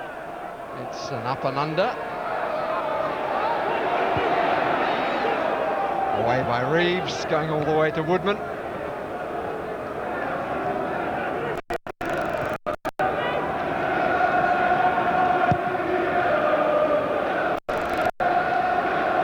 Mike Ford, who's Ian Atkins' number 2 here on the edge of the manager's area, coach's area.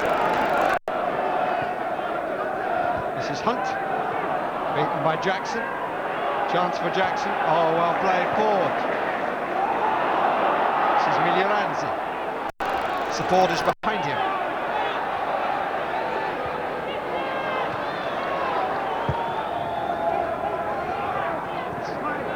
Saban really with little opportunity to do anything with that. Incidentally, that car park to the left of the ground will eventually be filled by the sports centre and the cinema. That's the idea. I think the bowling alley is included.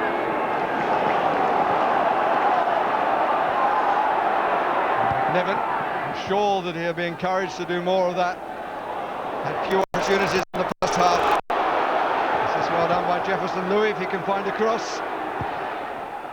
And he can, and Basham just unable to dig it out. Jefferson Louis again, excellent bit of skill, held it up, went out wide, used his pace, then knocked in a good cross. Basham's first touch just gets caught under his feet, he spins out, does actually well, just going to hit his shot. And then you've got to say it's a good block there really by Gareth Edds, the right back, because I think he was heading for the corner. Good tackle.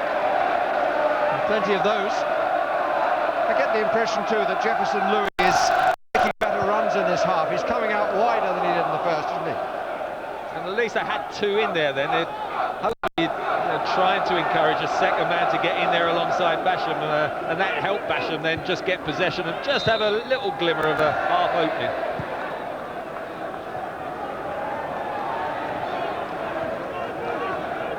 Oxford United is only the second season at this Kassam Stadium, but they've yet to win a cup tie here of any sort. In fact, when they first came to the stadium a couple of seasons ago, such was their record at home, just 2 wins out of 10, that they invited the Bishop of Oxford to say suitable words, and it was thought there had been a curse put on by a gypsy. Not a lot of people know that. Gypsies in the area who were invited to move when the ground was built. More good research by one Albert Sewell. This is McNiven. Getting better for Oxford, and Swindon haven't got this away yet. Well, a few appeals for a penalty there from Oxford players. I think it was a double whammy, then they were arguing, was it pass back? The ball goes up, no one knows quite where it is. Is that a handball? Yes, it does. Was he knocked in the back initially? But it was certainly arm to ball, wasn't it? Hunt.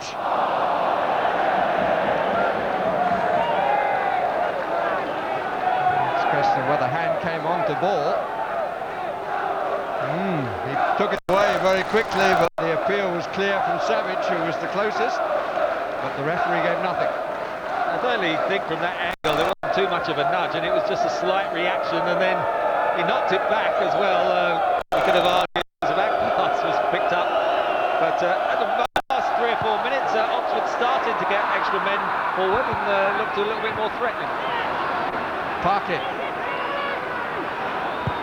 hasn't really offered the threat that probably was anticipated by Oxford United supporters. Parkin, here he is now. Woodman committed. That's a goal kick. And the referee will talk to Sabin. Just in passing. Parkin had the one opportunity in the first half. And for a fellow who scored 13 goals this season, you would have thought that he wouldn't have passed the one that Invincible missed the corner flag with his shot.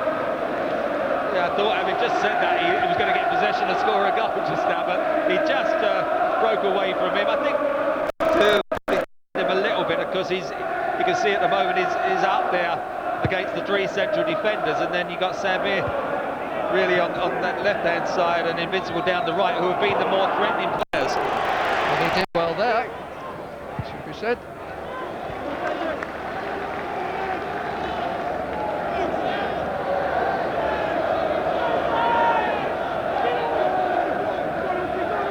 Reeves.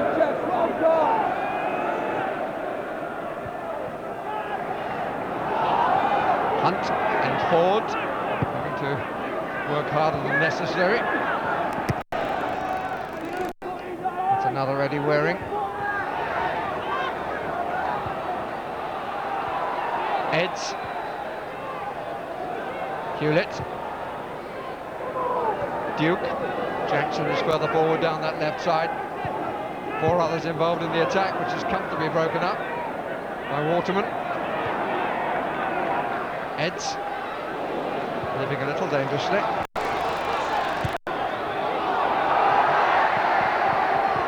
Invincible and bound.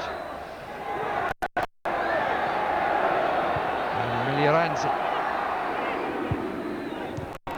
Stretched by Bound.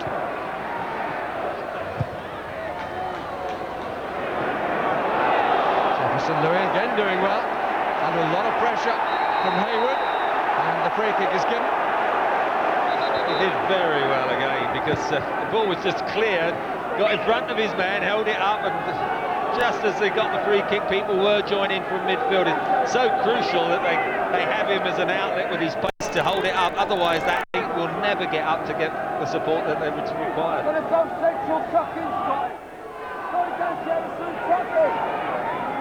A really good start to the second half was Jefferson Louis. Here's Ford. Robinson starts to go down that left side. It's a nice little ball to Robinson. Turned into trouble. Parkin.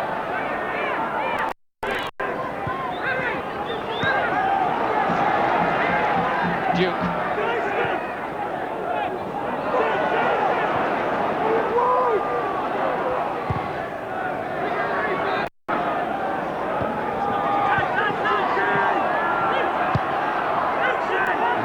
Disappointing ball forward.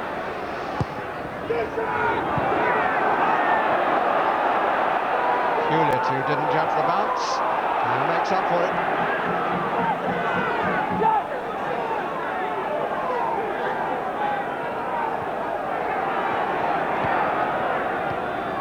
Ball, there was width out to the left. Easy to see from here.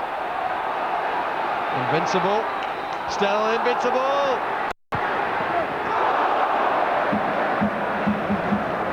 He's had a few opportunities for that name to catch the headlines. You'd thought before kick-off it was written in the script. He's done very well again, as he has on a few occasions. Makes the opening. It's a good run there to take everyone away. And just a little bit of composure. You almost here, you can stroke it, you can pass it into that left corner, keeping it low, and you just go for power, and it slices off the outside of his foot. It's just that cutting edge, the finish that's lacking.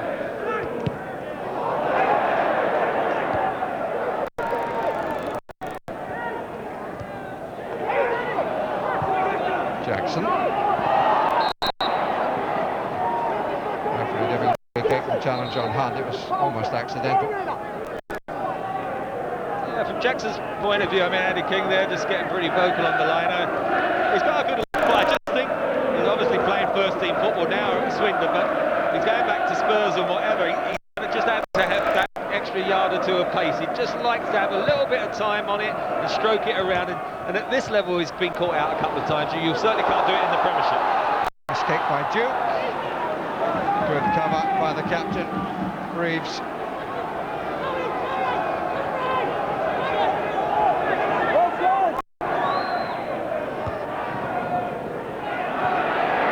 We've had an hour. And we still wait for the first goal in this second round FA Cup tie. Here's Basham. And here's Savage. Good stretch, good determination, but he shouldn't have needed to do it. That's a foul.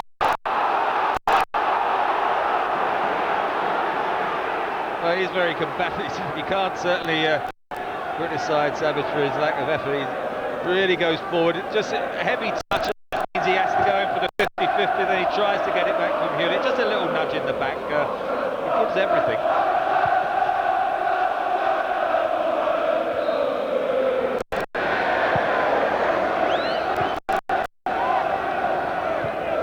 Prize of success so great they get £100,000 each for this live coverage. 30,000 from the FA goes to the winner. A live match in the next round, and if you get both fees, finish up with over £300,000, and both clubs could desperately do with that. Oh dear.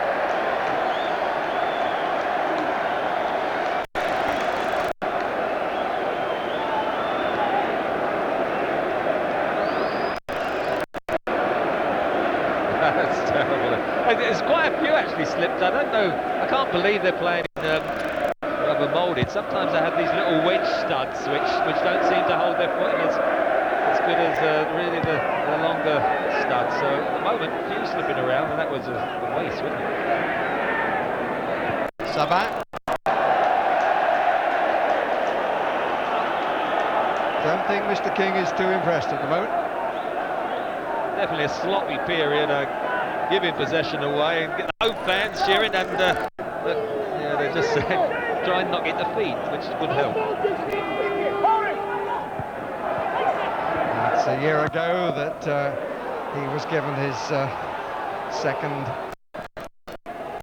period of being manager of Swindon Town. He had been sacked 4 months earlier, but was brought back under the new group that took over. Ian Atkins has been here just a year too.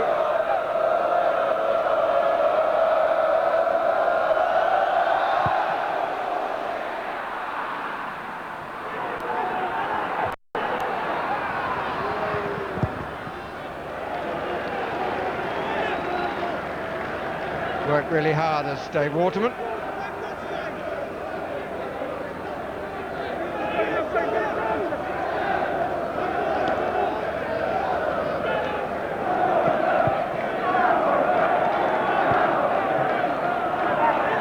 Hewlett.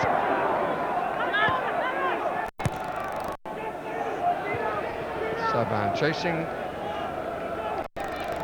Going to win the race.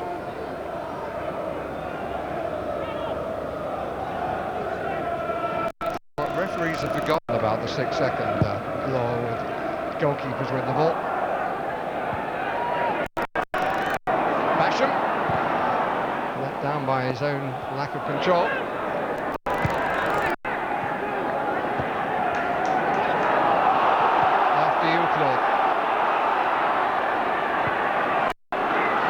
Swept up by Jackson. This is Eds. This is Invincible. Savin in the middle. So is Miliavanzi. Just a bit too subtle, the header. Needed a little more on the meat of the forehead. Running onto it there, just manages to get in front of Crosby.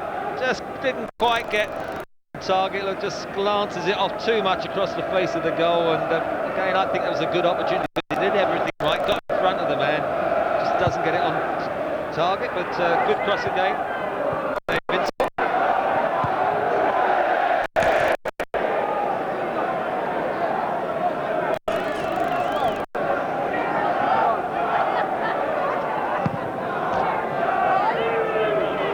Several possible substitutes have been warming up.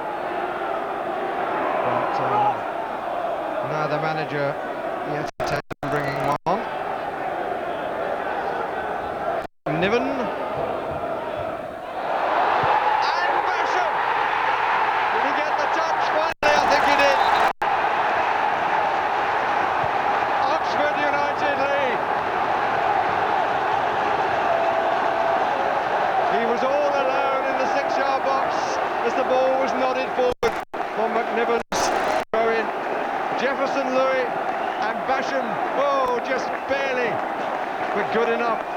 Well, I think it's Louis' goal, honestly. He gets a header, and then Basham, his run just distracts everyone, and of course, really also distracts Screaming. Let's see if he gets a touch. I think it's heading in. Does he touch it? Well, it'll be the faintest. I'd give it to Louis for what he's done in the second half up to now. I'm not going to give you any notice whether he touched that.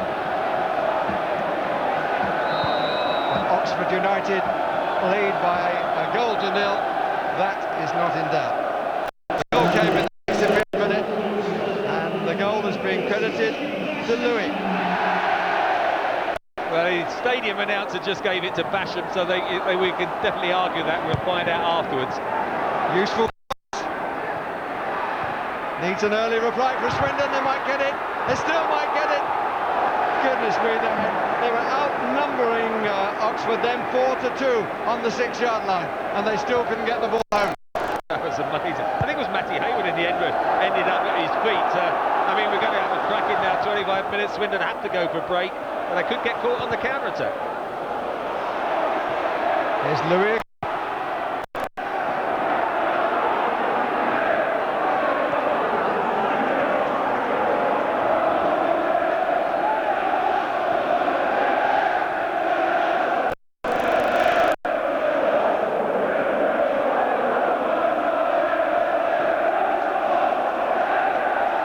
Ford.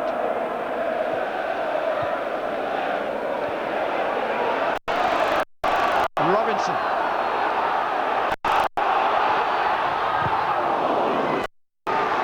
Duke who came across the cover across the back. Volume has certainly gone up. It's good to see Robinson a couple of times in the second half now. He's made those attacking wing backs, and that really takes Swindon players back more in defensive situations.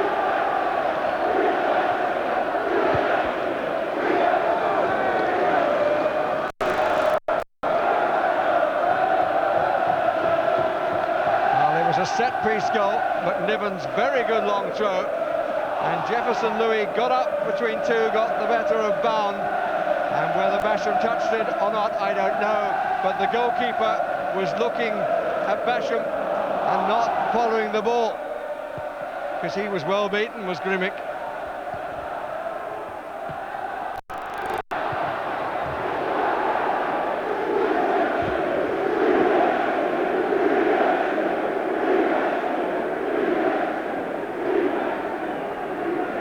Fourth goal of the season for Louis.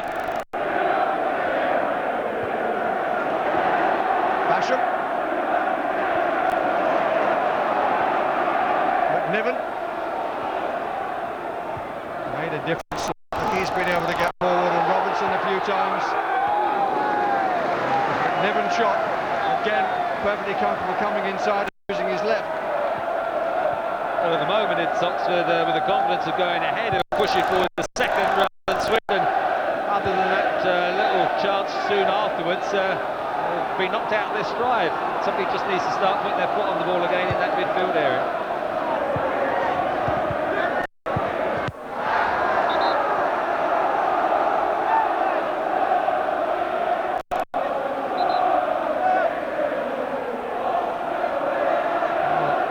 Not too many options open for Andy King. His bench, as far as an attacking force is concerned, is pretty young.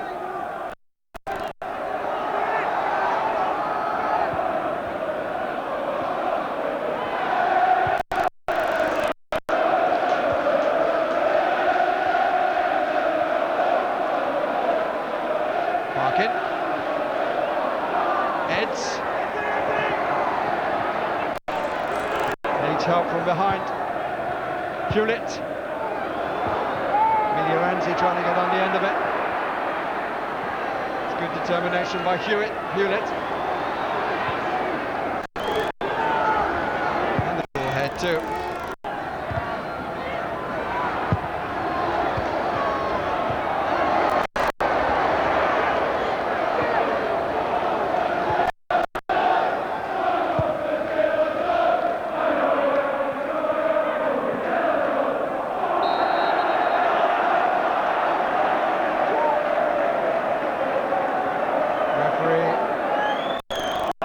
Talk to Hewlett, and his name is to go into the book.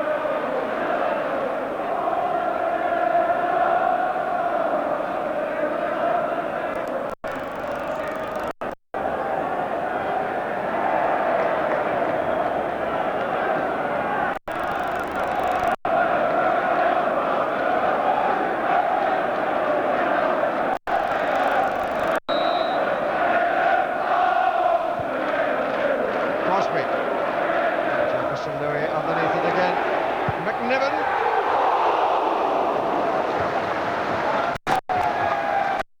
Well, they'd enjoy watching this one a bit, wouldn't they?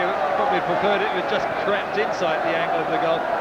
Excellent strike. And you can see Grieving's not happy. He's not sure where it's going to end up. We'll see behind this one now. Much better angle. How close was it? Yeah, well, it was pretty close.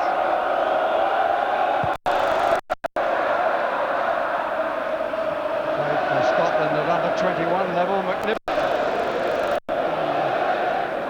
it's a useful player. He's 24 years old now, and he's got a good shot on either foot.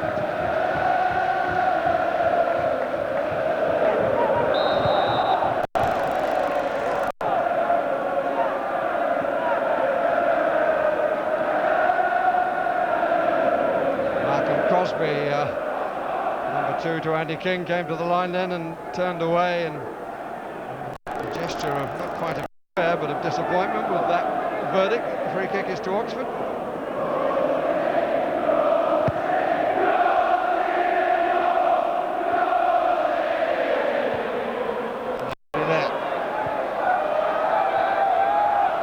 I think now they're a goal down. They need somebody up with Barkley to occupy the 3 central defenders. Look, this is the ball up. He's against 3. He's trying to get ahead of it. There's no one to run. When you say haven't got a lot of options on the bench, why not perhaps stick one of the defenders up and give them at least 4 going forward? I just think Parkin is too isolated. He's bringing on the most experience of his substitutes. Adam Willis. Substitution for Swindon Town, replacing number 2, is number 5, Adam Willis. Replacing Gareth Edds. I suspect that might have been forced on him. Edge was doubtful yesterday, I understand.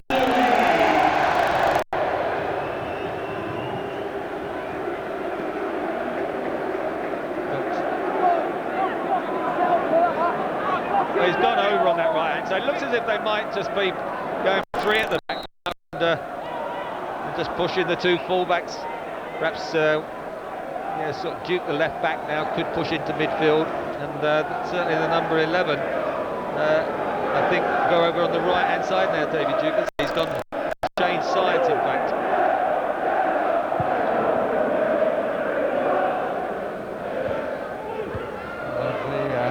Strikers he's got on the bench, and this is because there are no other players at the club in terms of experience. It's Alan Young, who at 19 is the senior. This is Jackson. This is Miliranzi. Blocked by Waterman. Here's Duke, as you said, Trevor, on the right side now.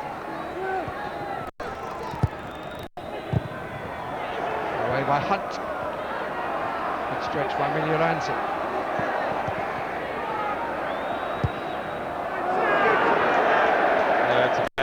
Trying to shoot from there. Can't hit him with his left foot. He's gone as the right wing back, and Jackson has come out as a left wing back. They're sort of going to play just 3 at the back now and try and get the width that way.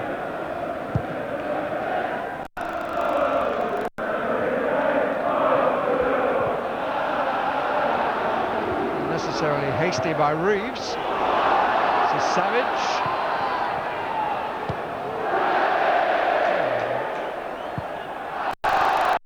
Not the best 2 moments from the Swindon captain. To be cut out by McNiven. Was the wrong word. He saw it early, then had to battle and was fouled by Jackson, according to the referee. They've got 15 minutes to try to recover, turn this round. Swindon at the moment, Oxford any opportunity, they're looking to push forward, and certainly a second goal you'd just feel would clinch it. Hunt and Ford together. Little touch for Ford inside. No, it's going to come from the cross from McNiven. Here's Ford. And Basham.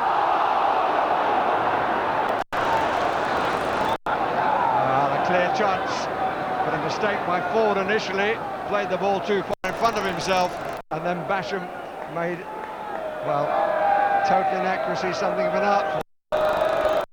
Again, just as he goes to hit it, once he's standing with his left foot, does that? No, he just gets clipped, doesn't it? Gets clipped, and he loses his foot, and as a result there, I mean, it looks a dreadful miss, but it was a bit unlucky there, because he just lost his balance just at the clip by the defender.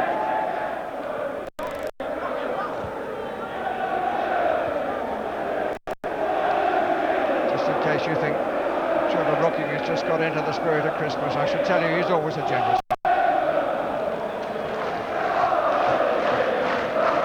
Worse. I thought it might have been those studs again, but I'm reliably informed, by the way, around their blades anyway, but it wasn't that, he was just clipped by the defender, but that's certainly a second goal then would have taken the tension out of the match, but now can Swindon produce something themselves? Well, John Jackson has had several free kicks, he's yet to hit one. Want to remember, he's got 5 players up on the 18-yard line from his team. Miliranzi just to his left, Hewlett further over to his left and slightly further forward. And it is Jackson, and it's a one but still an easier catch. No real pace on it. I just think it's a bit too far out. He's not got the pace, as you say, he is the defender, but it was a comfortable catch.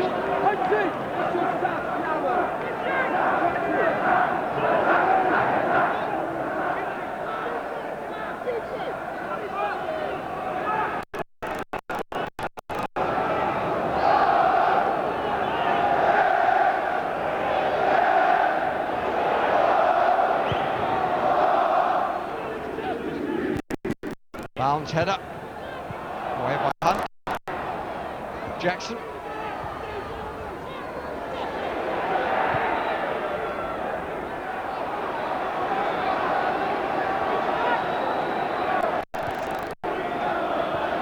Miliranzi.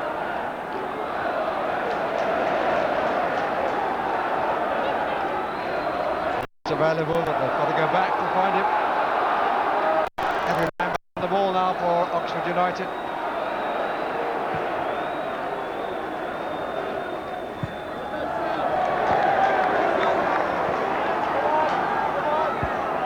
Andy King set to make a second substitution, and John Jackson is the player who is removed, and in his place comes 17-year-old Dave Bampton, who is a second-year scholar. He's made one substitute appearance previously and played in a pre-season match against Gijón. So he's turning to youth. He's a young man with belief in himself, and he has a stage now to make an early name for himself. Disappointing for John Jackson, who clearly has some ability but hasn't had a happy day. No, I think he could do better than we've seen today, but he just stopped hooking it up, and as I say, just getting a bit leggy towards the end. Duke, who had gone over to the right, has now come back over to the left. Bampton, the newcomer, has taken that right wing-back place. Louis.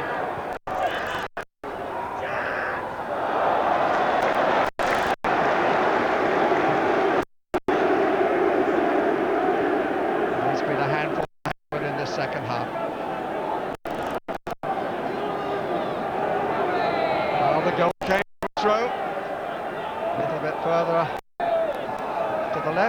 this one. Niven again to take. In comes Louis. Doesn't get to the ball, and indeed concedes the free kick. The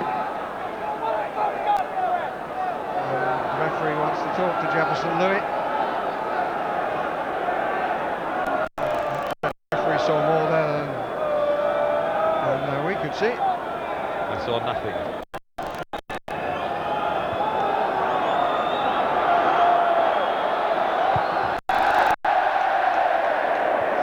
See, we're inside the last 10 minutes. Swindon Town of Division 2, looking for a goal to save the day. Ford.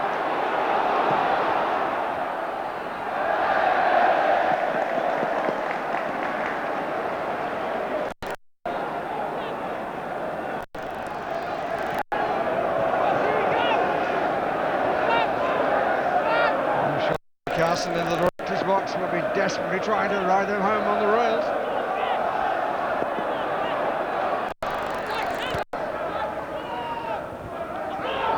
Certainly need some inspiration from somebody. Just haven't recovered from going a goal behind. They've been a team of parts ever since Swindon Town.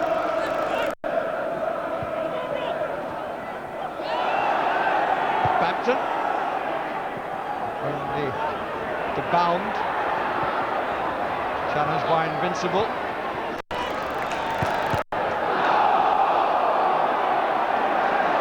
Well, one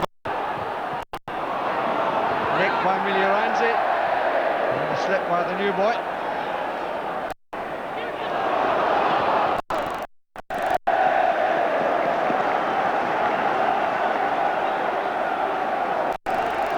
Clearance by Willis.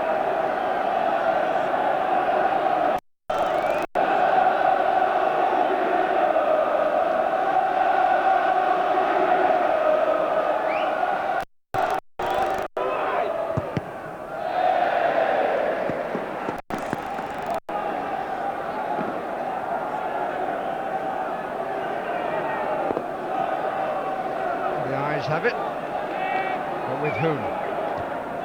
Ford given no chance. It's an Oxford ball.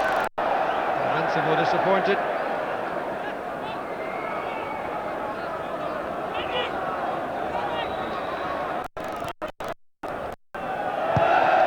Ball was out.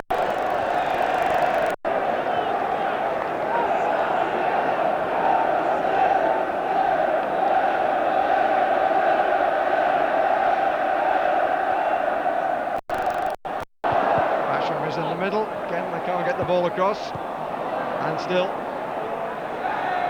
Savant, Parkin, support left side. Hayward's got to quicken it up a bit. He really made no decision as to what he was going to do with the ball then.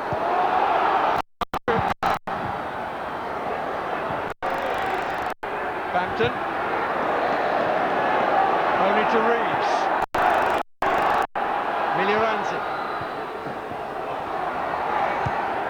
Masses the red shirt forward. Invincible with Robinson for company. Bampton's ball in, it's a good one. Just away by Waterman as Hewlett threatened. 2 on 2. Oxford get possession. Good determination by Hunt. Louis, Basham took it nicely, but was well watched. At some cost, I think, to Miglioranzi. Well, it's a good counter-attack. To throw a lot of players forward, and then you can see Louis looking up. It just goes behind Basham, so he has to turn, try to take it in his stride, spin. Just could have knocked it the other side, and then he could have run onto it, and that would have sealed it.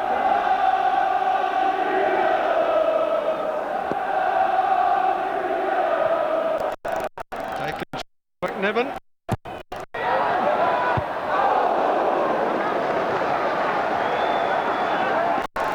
Wondering why he did that. At least he moved, not many others did.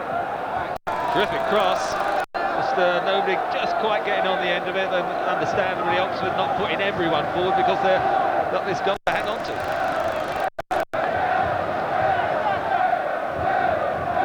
Crosby's just inside the 18-yard area.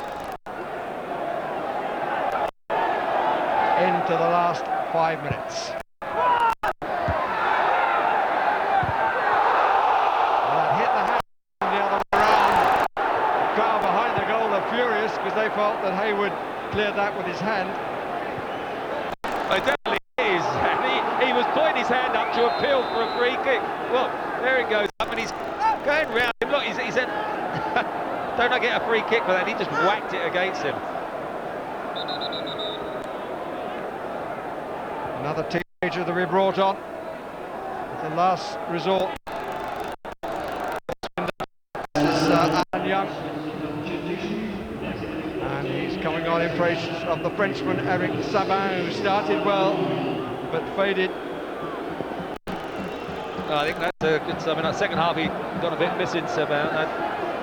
Him being out wide as well, I might have tried to play somebody else through the middle, but they're stuck to their system. Now it looks now they've put the extra man up. They've got 4 forward, and I think that's what they need to do. 4 minutes and stoppage time away from causing the one upset this round. Step by the goalkeeper Woodman, but he recovered. Here's Duke. Everything to his right. Duke. Well, that was a few hearts and mouths there when Andy Woodman slipped him as it was going back to it.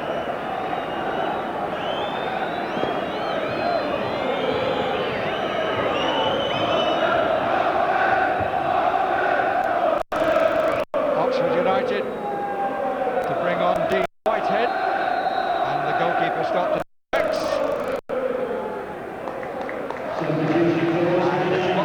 Colin Morgan comes off to a standing ovation. Very popular here. This is his second spell before he went off to play for Sheffield United in between with some success. They've done a decent job trying to keep the ball well before, and then you've got the competitiveness of Dave Savage alongside him, and just want 3 minutes and a couple perhaps of added time to hang on for. By Waterman. Basham and Hayward. Not on that side.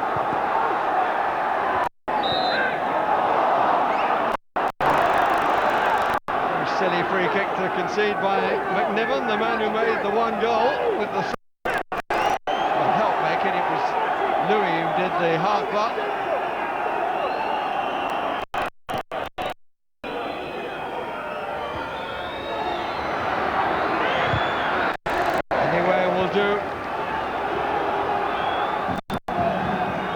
A few of those backs to the wall now.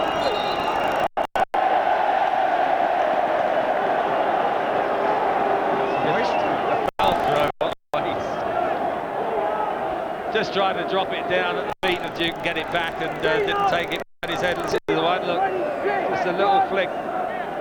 Seemed worse than that.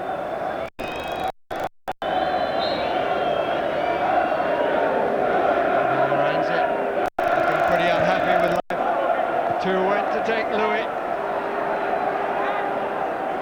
who's going to come out as the hero piece.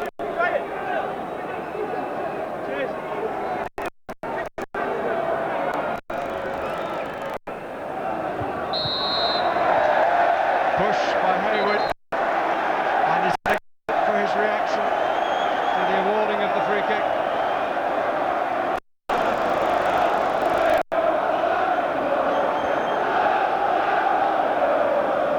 Bit of a lecture.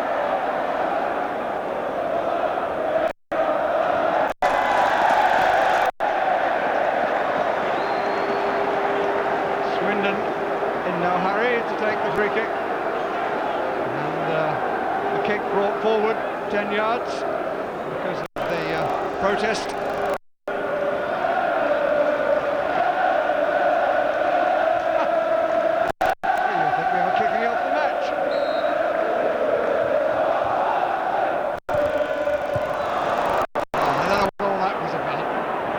There it. If Swindon get the ball up the other end and do something with it, but they're not trying to do so at the moment. Well, 3 minutes. Hang on.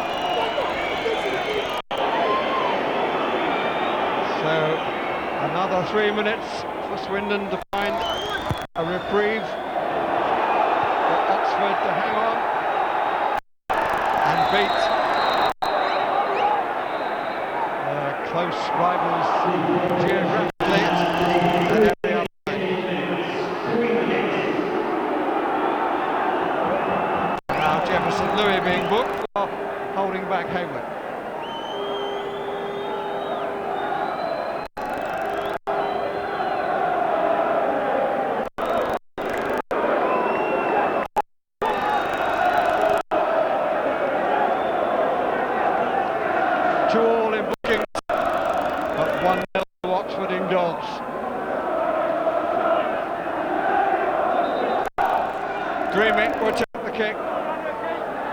Swindon have got everybody in attack other than Green and one player in the centre circle.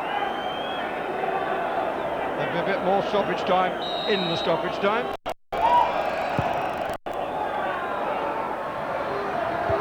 Well won by Crossley. Louis.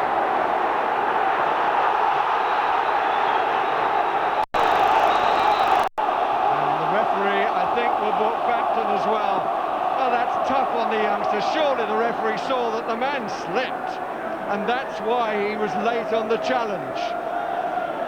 But he was a youngster who's left as the lone man, hasn't been in on long, as you say. He slipped once he saw Louis breaking away. Don't think he was the last man. He was one or two would have covered across, although the home fans were shouting off. I think that was always going to be the yellow. It's a letter of the law rather than the spirit. Louis.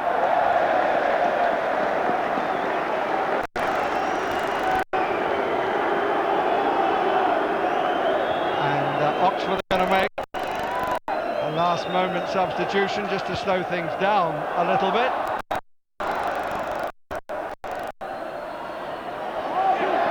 If they get the chance. Louis. That's a clear foul. Oh dear. He's done well, Louis. He's got it in the corner. They're wasting time here. Ian McNiven in this little spell have certainly wasted one of those added minutes. Just again, frustration, isn't it?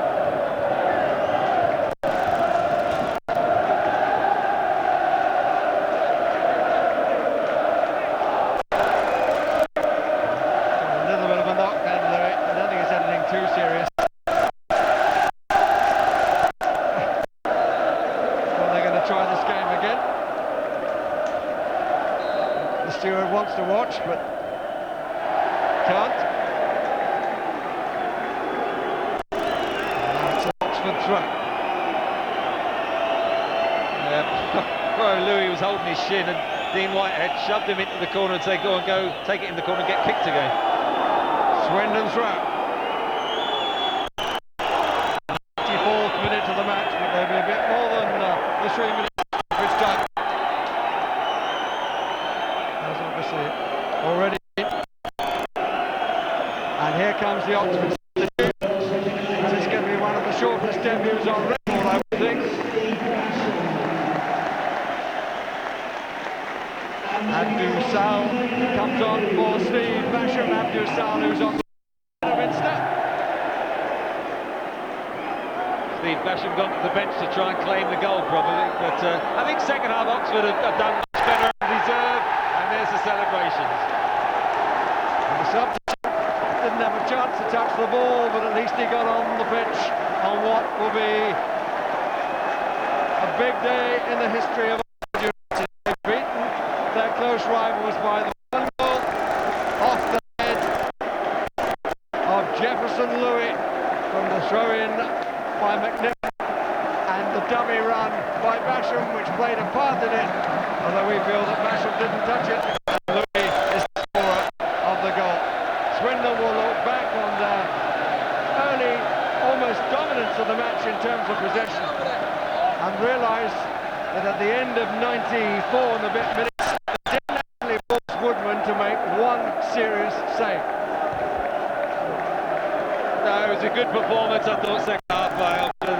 McNiven got forward better. Certainly Louis was the best player on the field, always. He and Bashi broke well considering the lack of support they got, and in the end I think they warranted a close victory. The one upset of round 2 was this man, Jefferson Louis, the only goal for Oxford United against Swindon Town. So, third division beats second division, and you can see that it means a lot to the Oxford supporters around here. Yes, it's a massive result for them, Ray. 2 points, obviously. They beat the local rival. And second, of course, we reckon worth £175,000 to the club alone today to get through. And then in a few minutes' time, who's to say who they can draw? So, you know, it's results like this for clubs like Oxford that can actually save the season and hopefully for them turn the financial situation around. There's a big smile on the chairman's face in situations like that. Any arguments about the result? No, not at all. Second half was completely different. Oxford came out, they had a really good go, more players getting forward. It was a big difference. It was about low reversal in the second half for me. Oxford came out and played and Swindon sat back a little bit, so they deserve that, yeah. I think it was at the heart of Oxford's victory, the way about it in the second half. Yeah, I thought Jefferson Louis played extremely well, Basham as well in the second half alongside him. But I thought the key in the second half was both Robinson and McNiven. We said in the first half about the 2 backs virtually sat back in a 5. Yeah. In the second half, they pushed on, and what happened was they pushed Swindon back. And in the end, over the 90 minutes, when you've looked at that with the chances Oxford had in the first half, they've deserved to win that game. Now, maybe some honesty required in this situation. Who scored the winning goal? We're trying to say we're not being honest. Louis. Yeah. Jefferson Louis definitely scored it. Let's take a look. If I was Basham, I'd be claiming it, mate, I tell you. Well, that's what I'm saying. Any hint of offside, by the way? It is a shout for offside. I think it's McNiven with the throw. Let's look where he gets hold of it when he gets contact. Here's the contact. No, he's level. He's on. He's onside. He's on. And I think what happens now is that I don't think Basham touches it, but what he does do, the goalkeeper's not sure. He's waiting for Basham to touch it, and he's obviously that's what really does him in the end. The goalkeeper. He's caught him wrong-footed. Louis done really well. He's got a player in front of him, player behind, and the keeper, like Laurel says, he's waiting for a touch, and it just completely pulled him, to be honest. So whatever the credit to Louis, really, he gets up well, doesn't he? He's done well. He's done very well. He's a strong lad, and he was a threat all game, and I didn't think a goal was going to come like this. He'll take it. Yeah, well, of course he's just helping it on, which is all you can do in the circumstances. And but that was the key. The goalkeeper was waiting for Basham and contact by Basham. I tell you, I wonder if he claims he gummied it, Basham. Ray, after they've won, he'll be claiming absolutely everything. But I'll tell you what, if we ask him, and if he's a true centre forward, I wouldn't mind betting you saying that he touched it. That is a big, big victory for Oxford, isn't it? It is a big victory. As you said, a division below Swindon. We said about the rivalry, it's only 30 miles between the 2 places. But I think that the big thing for them now, and Ian Atkins and the chairman, is the money generated from this, and hopefully the money generated from the next round, which they go into. Right, let's go down to the tunnel. Garth will find out exactly who did score the goal. Well, Jefferson, I spoke to your mother before the game. She said, watch out for my son. She was right, wasn't she? Yeah, she was right. Mum's got a lot of confidence in me.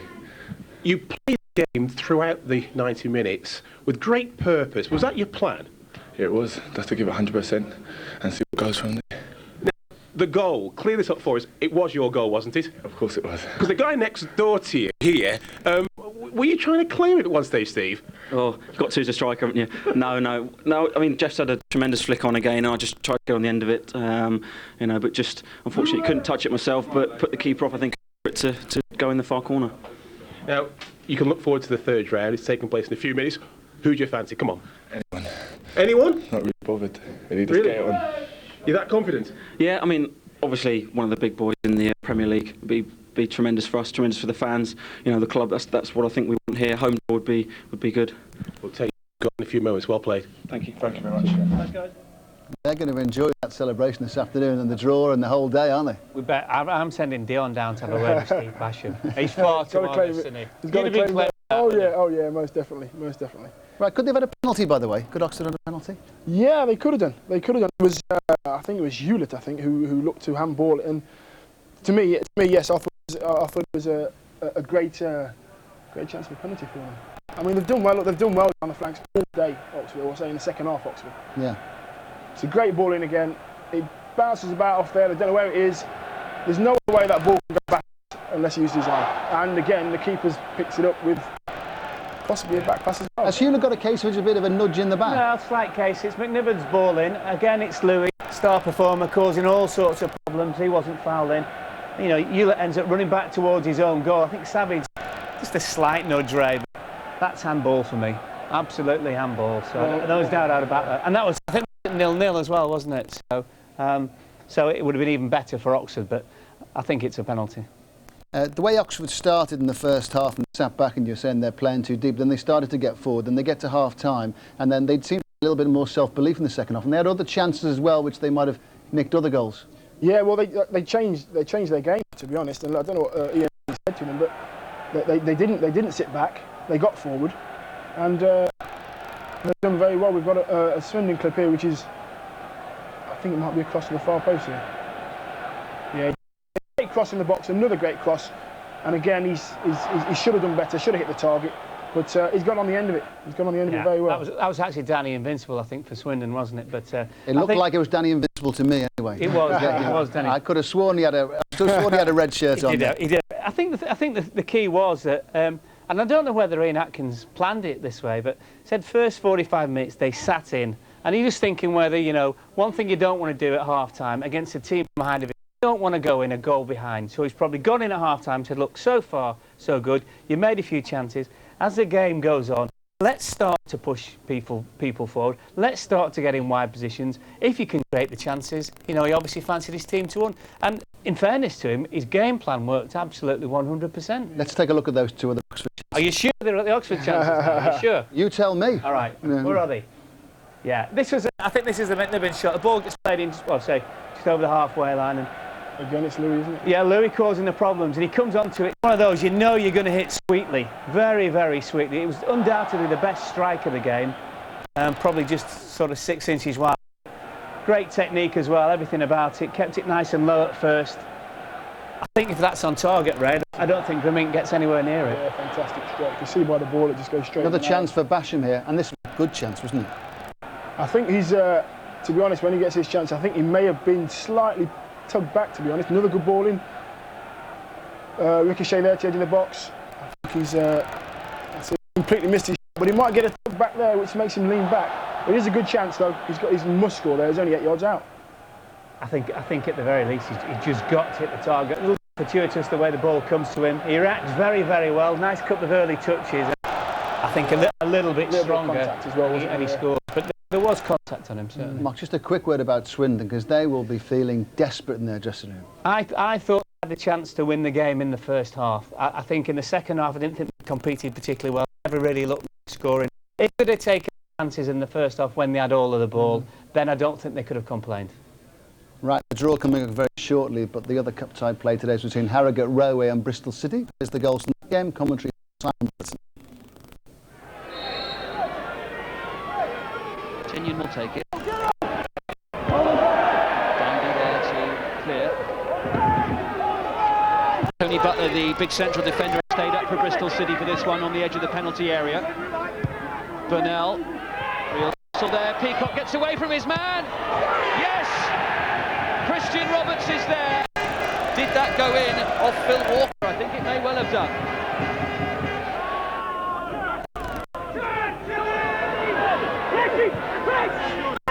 Danny Ames, who's blocked there by Doherty. The two captains coming together in the field. Now Roberts could be away. Murray's in support inside him. Peacock waits in the middle. Tinian's there at the far post. Murray, great chance. 2-0. What a well-worked goal for Bristol City.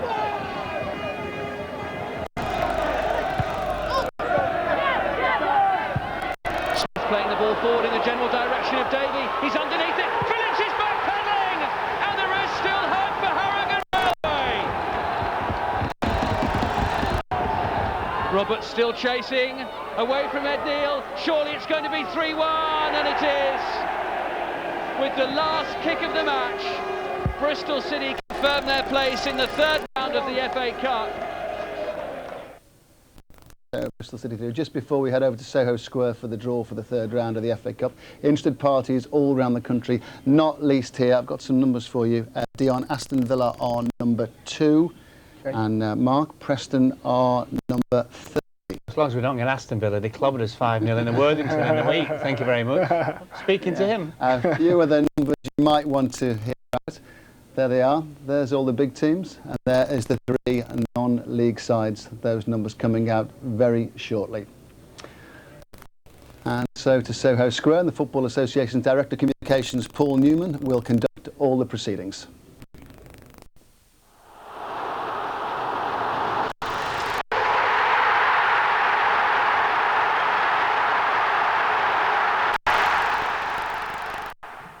Well, good afternoon and welcome to Soho Square for the FA Cup third round draw. Here to carry out the honours are 2 players with great FA Cup memories. John Barnes, a member of the winning Liverpool team of 1989, and Alan Mullery, who won the FA Cup with Spurs in 1967. Well, it's John who has the task of emptying the 64 balls from the velvet bag into our draw machine here.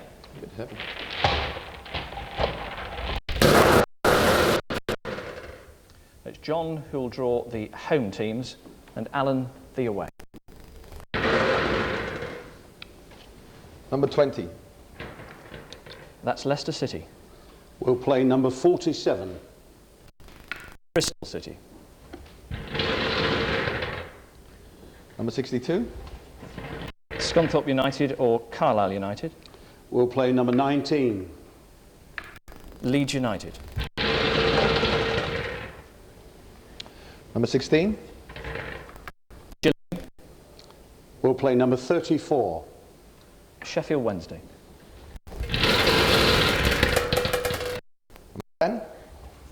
Chelsea. We'll play number 24. Middlesbrough. Number 18. Ipswich Town. We'll play number 45. Morecambe. Number 30. Preston North End. We'll play number 55. We'll play Bristol Rovers or Rochdale. Number 22. Manchester City. We'll play number 21. Liverpool. 46. Shrewsbury Town. We'll play number 14. Everton. 58. Southend United or Bournemouth. We'll play 64. Crewe Alexandra. 57. Plymouth Argyle. We'll play number 54. And that's Dagenham and Redbridge. 51. Cambridge United or Northampton Town. We'll play number 25. Millwall. Number 5. Bolton Wanderers. We'll play number 37. And that's Sunderland. 48. Darlington. We'll play number 53. Farnborough Town. 39. Walsall. We'll play number 31. Reading. Number 15. Fulham. We'll play number 3. Birmingham City. 36. Stoke City. We'll play number 56. Wigan Athletic. 42. West Ham. We'll play number 28. Nottingham Forest. Number 9. Charlton Athletic. We'll play number 52. Exeter City. 33. Sheffield United. We'll play number 49. And that's Cheltenham Town. Number 2. Aston Villa. We'll play number 4. Blackburn Rovers. 61. Cardiff City. We'll play number 11. That's Coventry City. 44. Wolverhampton Wanderers. Just my age. 26. Newcastle United. 35. Southampton. We'll play number 38. Tottenham Hotspur. 27. Norwich City. We'll play number 7. Brighton and Hove Albion. Number 1. Arsenal.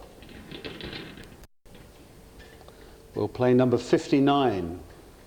Oxford United. 17. Grimsby Town. We'll play number 8. Burnley. 41. West Brom. We'll play number 6. Bradford City. 32. Rotherham United. We'll play number 43. Wimbledon. Number 60. That's Brentford. We'll play number 13. Derby County. 63. Blackpool. We'll play number 12. Crystal Palace. Number 23. Manchester United. We'll play number 29. Portsmouth. Lastly, and finally, number 50. That's Macclesfield Town. We'll play number 40. Against Watford. That completes the draw for the FA Cup third round. Our thanks, of course, to John Barnes and Alan Mullery. Those ties to be played over the weekend of January the 4th and the 5th. And just before we get some reaction to those ties, Tim Gudgeon will go through who will play who.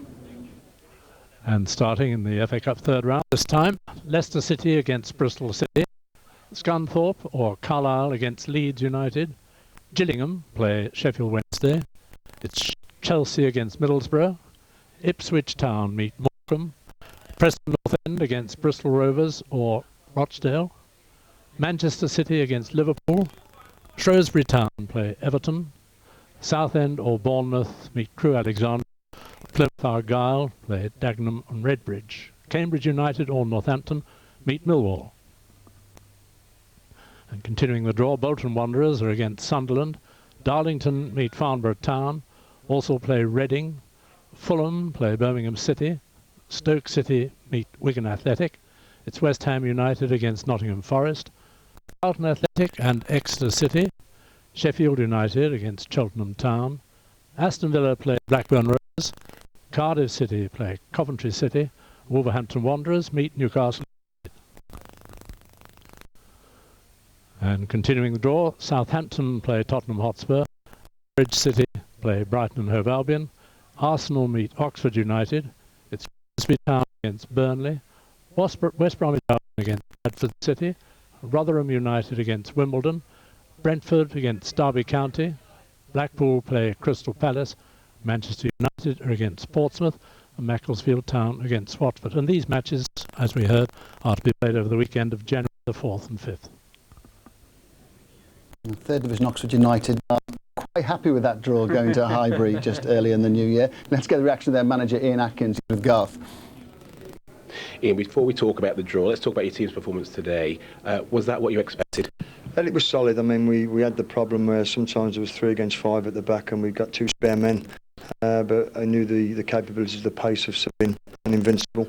And we took the second to score. We were just thinking of changing it, just as we scored, to be fair, and putting wide because we'd done our job up to then. So it's never easy playing against second division sides, and in the end I thought we had all the chances, and it was a big game to win, especially for the local people here. I mean, Oxford have had a rough time over the last 7 years, and that will mean more than anything to them beating Swindon. Now, we saw the draw. So what did you make of it? I can feel a 1-4-5 coming on already, I think. It's been brilliant. I mean, it's great for the city and good for the supporters. I mean, you probably take 10,000 plus there. They go to the champions, and it's a good game for the players, because I said before, very rarely they get the opportunity to come on live television in front of the nation. Very rarely do you go and get the opportunity at Premiership competition. We're fortunate that we've been to Charlton this year and beat them, and give Aston Villa a hell of a run here until the last 15 minutes. So who knows? But it's one you wouldn't expect us to win, but it's good, nice for the players and good for the supporters. You've provided a tribute afternoon for us here. Good luck at the champions, Arsenal. Thank you. Well, a bit of a grin on the manager's face. There's the reaction in the dressing room when it came out.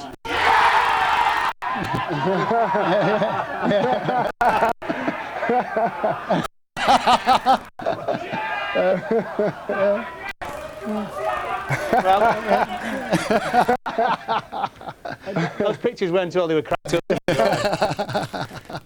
That is, in a way, that is what the FA Cup is all about for players down here at the lower level. You've played your way all through the leagues, now in the Premiership. Fantastic for them. I've waited the same in the dressing room, just as the young man was there with his towel, covering his bits.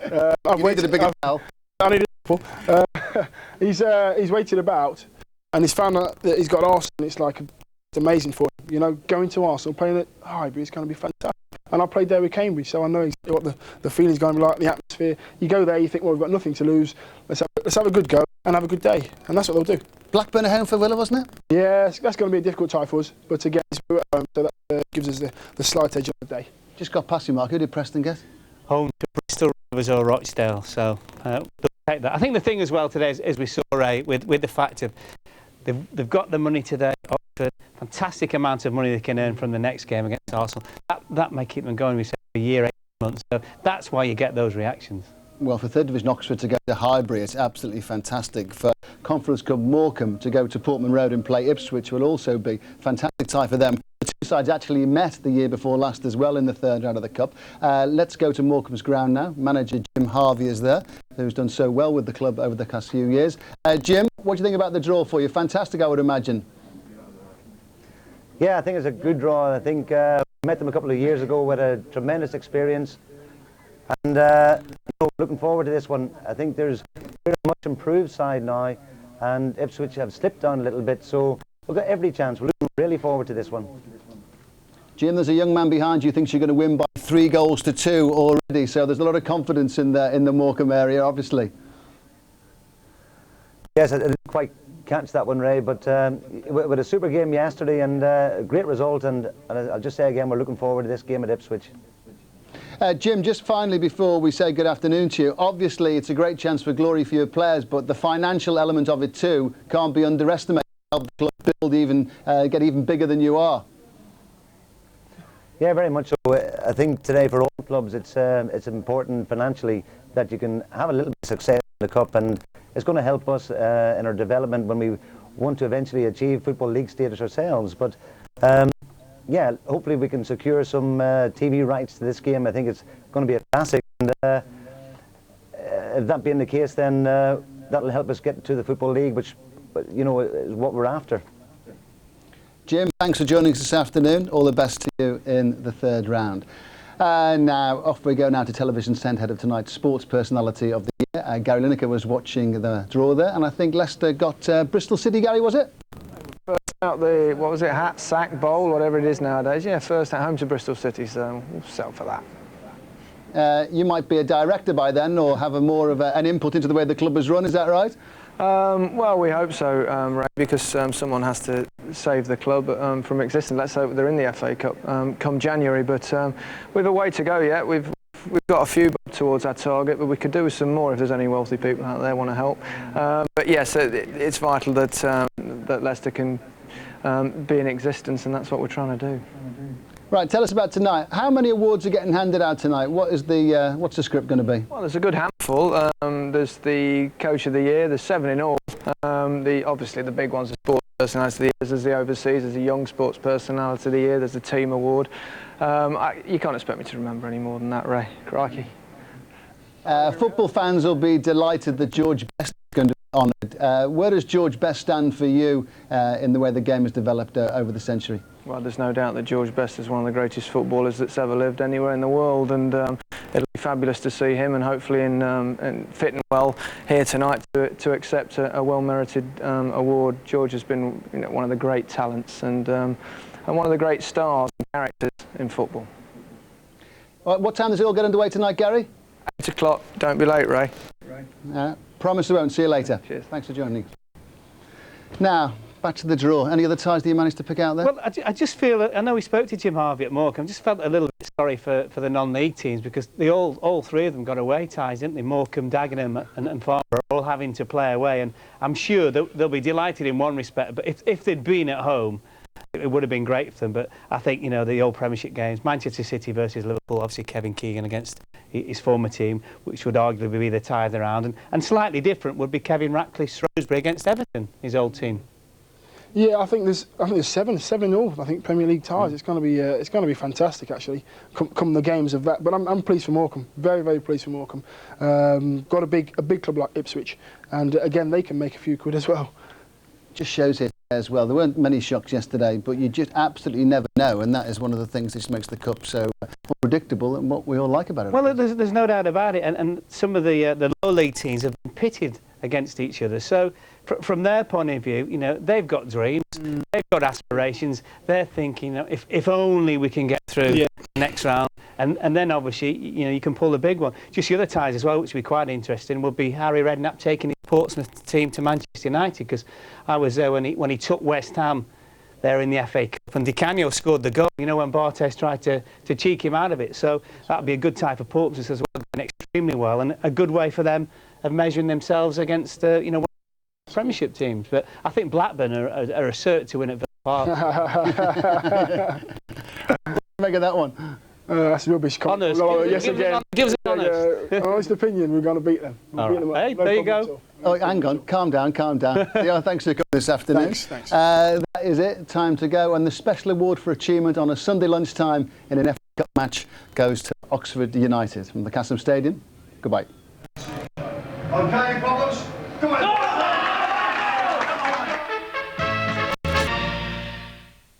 Beautiful interception by